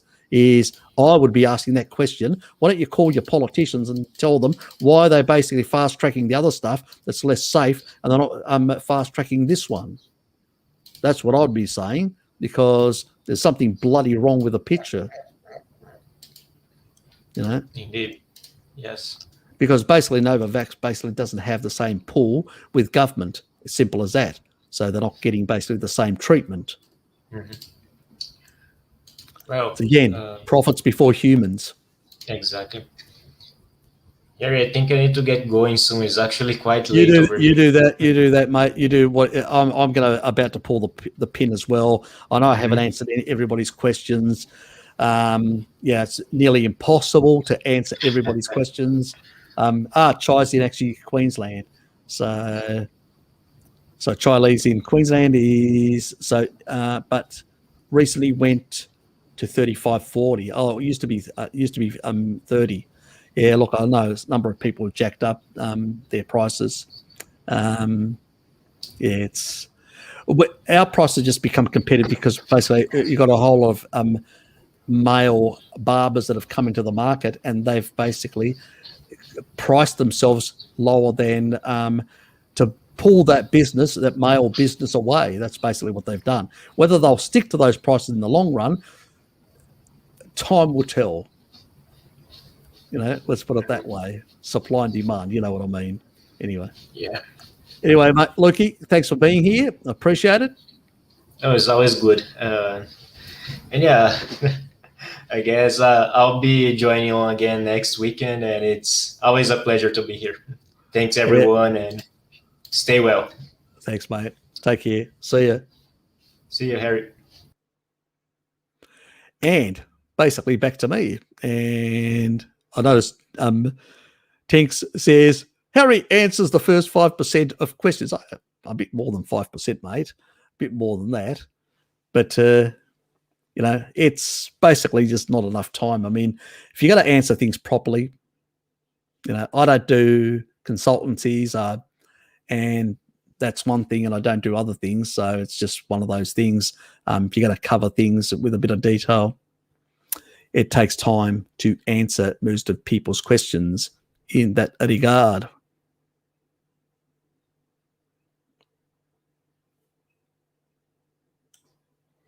So I'll quickly see whether there's anything really that I need to answer out there. Pretty much, check Amazon. Amazon also has this, and they have some other brands as well. There's one which you can get like a 500 milligrams. I'm still, taking that on a day-to-day, and it's cheaper on a day-to-day basis. If you've got a lot of senescent cells, like you've got cancer or pre-cancer, or you're in a cancerous state, it's probably a good idea. And I'm going to actually add that link to the cancer video. But if you're just basically, healthy and just want to knock out stuff, this is probably a better one to go at this stage. In that regard, go slow. It's not a marathon. But I'm still researching the best protocol for different circumstances, for cancer, for general senescence, and stuff like that. I think if people have got a lot of damaged cells, probably at the 500 milligrams is probably the way to go for some time, like a whole year, and sort of to take other things that actually can do things that can stimulate, the production of more healthy cells with a bit of niacin in there and stuff like that. If they have got a lot of senescent cells or they're precancerous, I would not take stem cells for the simple reason that cancer cells can utilize stem cells as well. So you basically, what you want to do is you want to knock out the bad cells, and then you want to basically, encourage because the body will actually use that material to recycle it and produce new cells. And at that stage, you want to basically improve the energy performance of those cells with niacin. Not be above 250 or 300 at max. Just remember that, because it does have some other deleterious effects. So that's the thing. And the other thing is we don't want to suppress CD38 too much, because that's a protective mechanism as well. High dose niacin can suppress CD38, which is what this enzyme is produced by the cells, the senescent cells, as a way of preventing them from misbehaving in terms of energy production. So there are reasons for all this. So we have to be very mindful of these sort of things, the way we play around with them. There are a few people now that are starting to look at some of the research about on M&M and MR and all that, and saying, this has too many side effect issues, and are pulling away from them. So the David Sinclair bubble is starting to burst, so to speak. Something that I predicted would happen to some extent, because I've bagged M&M and NR for quite some time, but now some of the supporters of that stuff are starting to pull away. They realize not a good idea, So stick to natural stuff like niacin, nut detox, not 500. Stick to what brand are you talking about, first of all?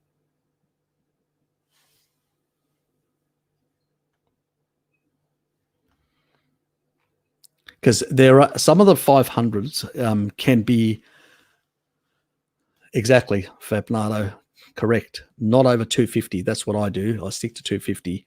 I know that some of them basically, there are 500s out there, but some of them are mixed as well. So they're not pure.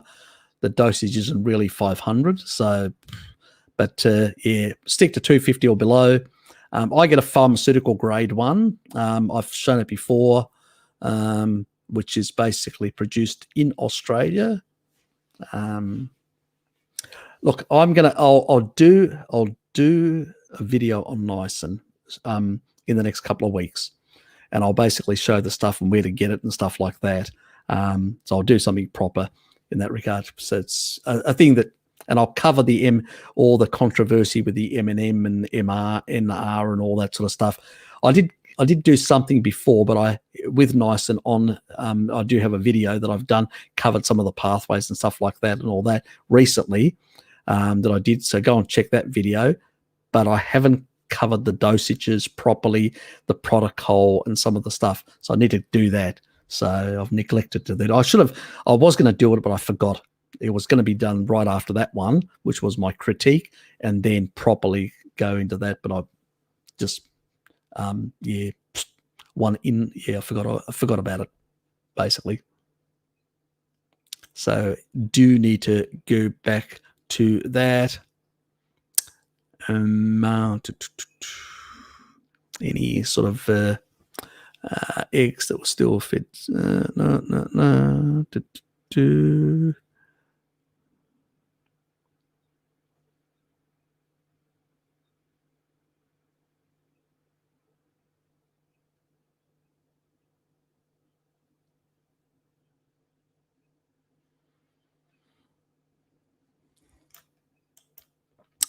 Not going to say anything yet, but I actually want to cover something on prions as well.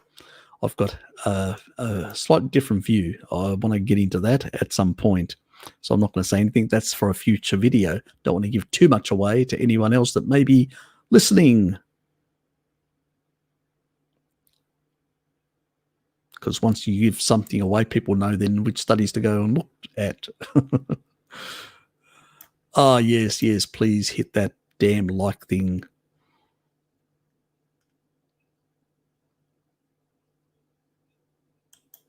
Yes, they love their fat. Yummy. And seal fat, which is and whale fat and seal fat, which is really high in vitamin D. Yes, yummy, yummy.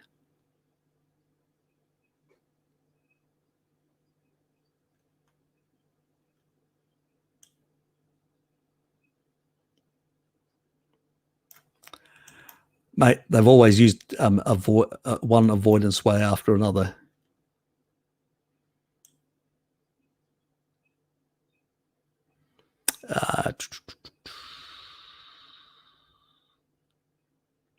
Yep, that is true to some extent, but we can mitigate that with other ways. But that's not another time to discuss that sort of stuff.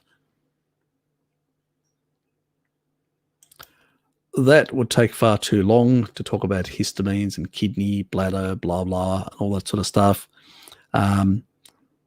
Taurine, the saturated fats and all that will basically break down histamine because they increase DAO. So our animal-based diet does that. Vitamin D seals off the mucosal layers. So MK4 also helps with some of that sort of stuff as well. So less of an issue if you're eating right and you've fixed up your gut and all that. But as I said, I still need to do the damn protocol on a gut digestive restoration. That's what I'll call it, because it's the whole bloody thing. Anyway.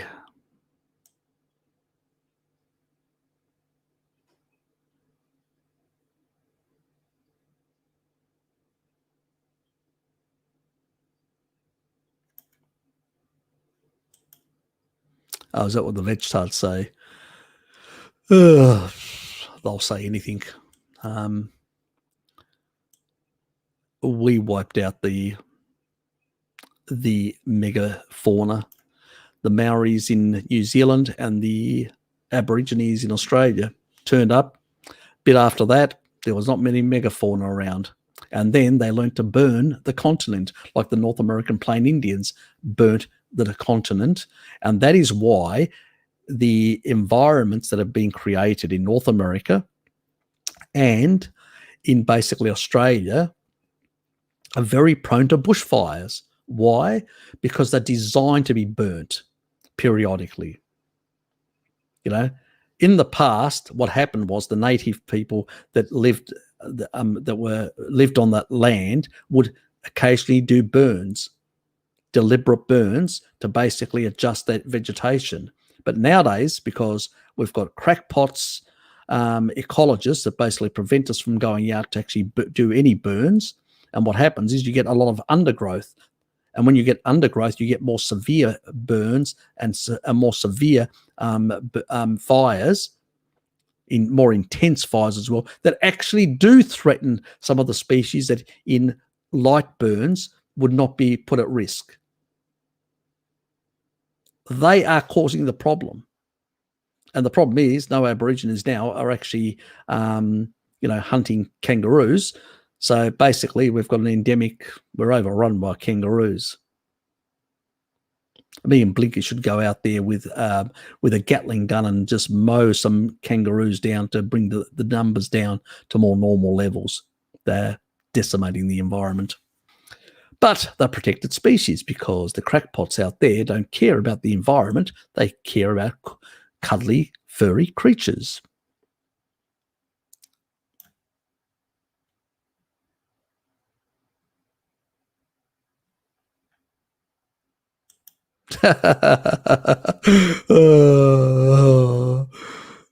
Who's the poodle? I'll get you a leashes. Studded one. Do you like a studded one?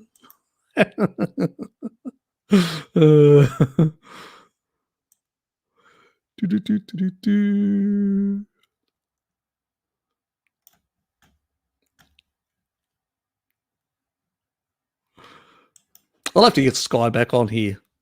I'll have to give her an advanced training course in how to deal with Blinky. It's contagious. Are you saying it's internet contagions? Have you got proof for that, Blinky? Actually, true study. Provide me a study. Otherwise, you're a crackpot.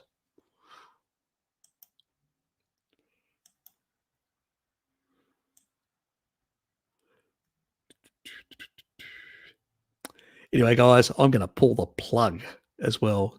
The sun's come out.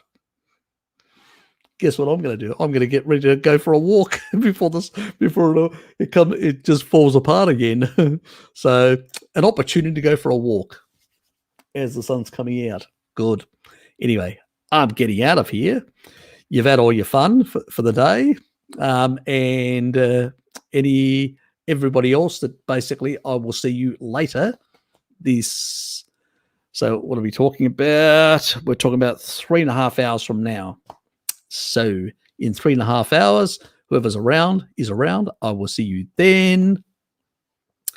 And otherwise, take care. Look after yourselves.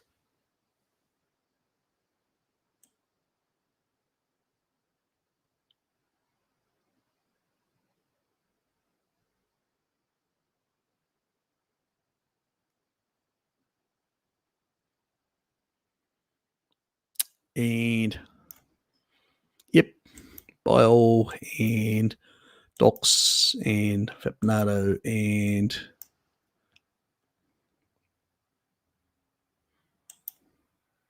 lactoferrin was for the lectins. The lectins, remember, they bind to lectins and stuff like that. Look, lactoferrin has been shown to actually have certain anti-cancer properties as well, but you'd have to supplement like heavily. You're not going to get it from raw milk. Raw milk lactoferrin is probably there is a supplemental form which has got about 1,000 of it's got the lactoferrin from colostrum, about 1,000 milligrams, I think. I can't remember now. And what's the other one about? 500 from just standard milk from memory. Anyway, there's on iHerb, there's actually one which is a very high dose. It actually, if you Google colostrum, it'll come up with lactoferrin and colostrum combination. It's a very expensive one compared to the other one that I showed you. That other for the cheap purposes, like somebody's retirement party, and then I use it for that purpose, which is still not the right thing to do. But anyway, there are times when you have to cheat to be sociable. So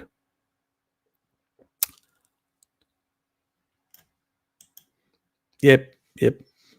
Senolytics, the other one, Fercetin, is much more potent. Look, I know they've been used as anti-cancer drugs as well, stuff like that. In that regard, I've looked into them, but they're not as potent. There's actually a study that I haven't done yet. It's part of going to be the senolytic thing that I'm going to do and actually show the different levels of removing the actual senescent cells. Fercetin is the best. Let's just put it down there. I'm just basically trying to work out the best protocol now. So I'm convinced that Fercetin is the best.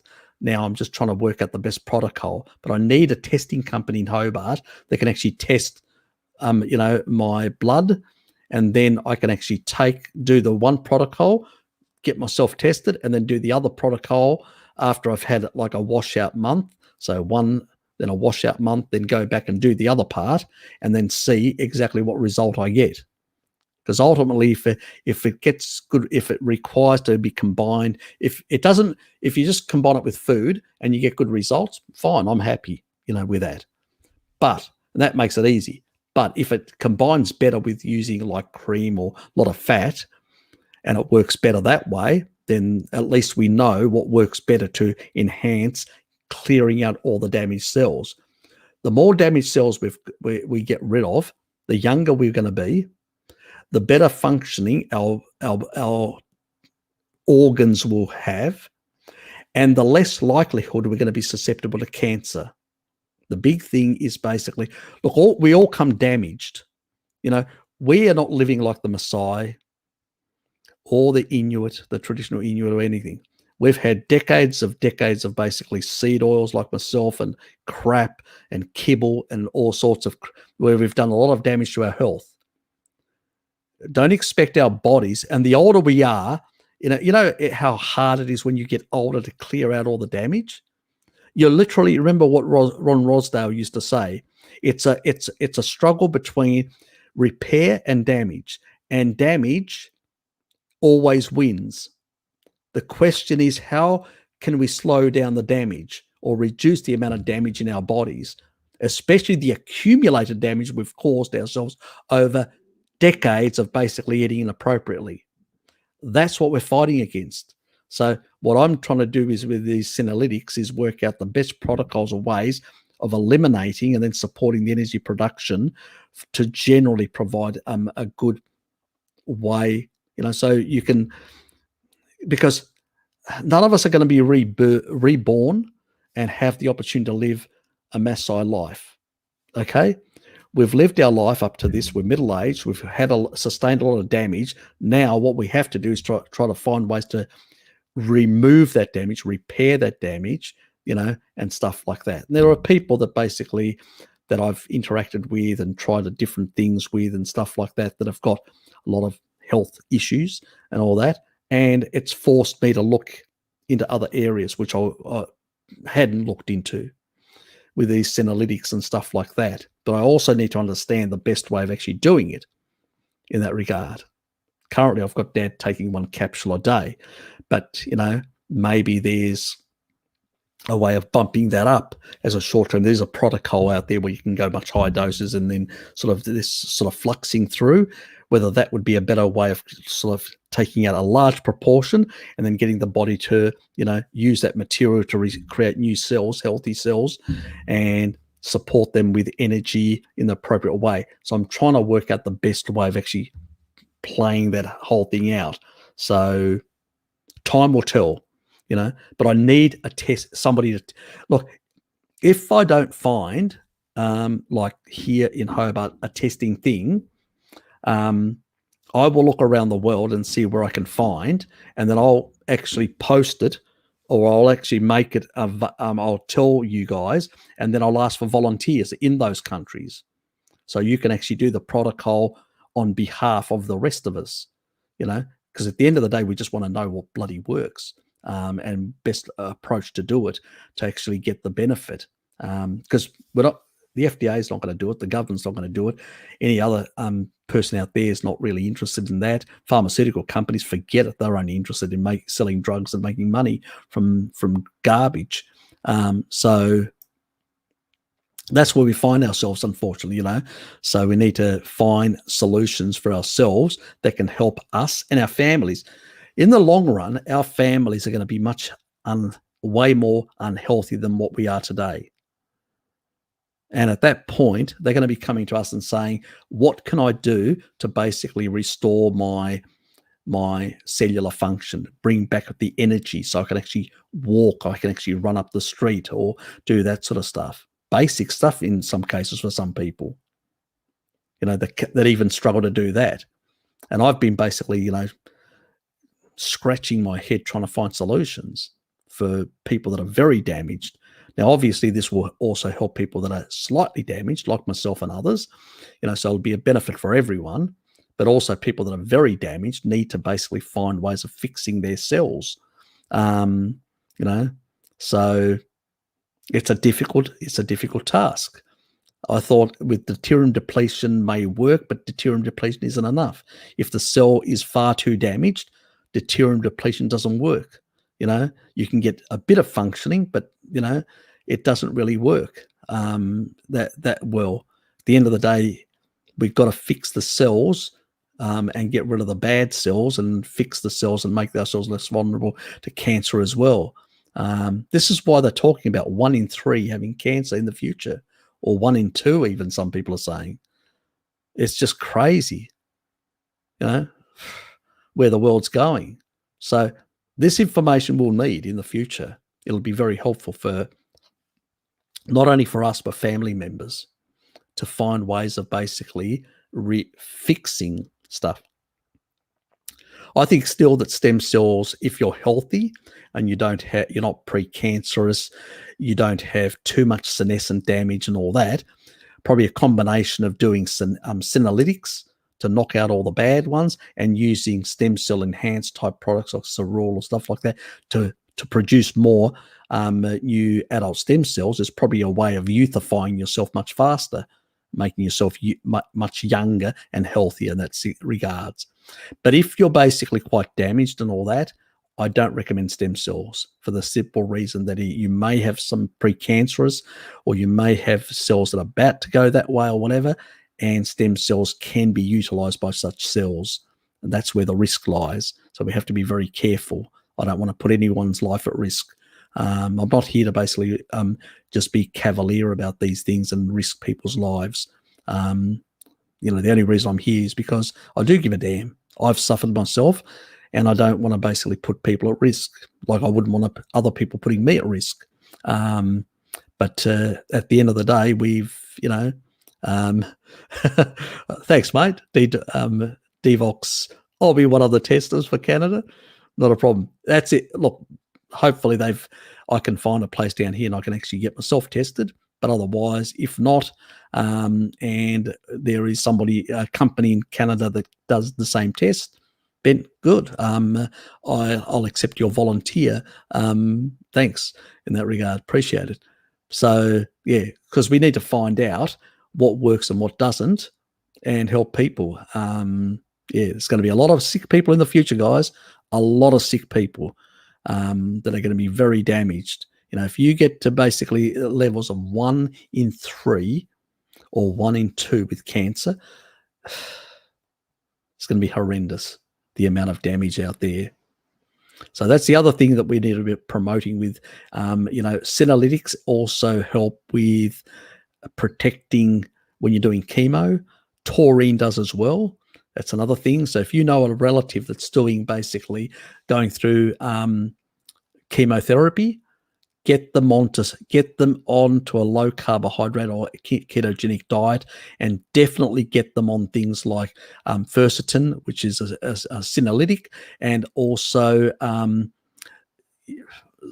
so that, and taurine is the other one, so which shows to be very protective to people when they're going through chemotherapy. So especially the senolytic is really good. Some of the others, quercetin is also seems to be pretty good also with chemotherapy. Not as good as quercetin, but still, when you're in that sort of situation and struggling for dear life, throwing in a couple of other things can really help.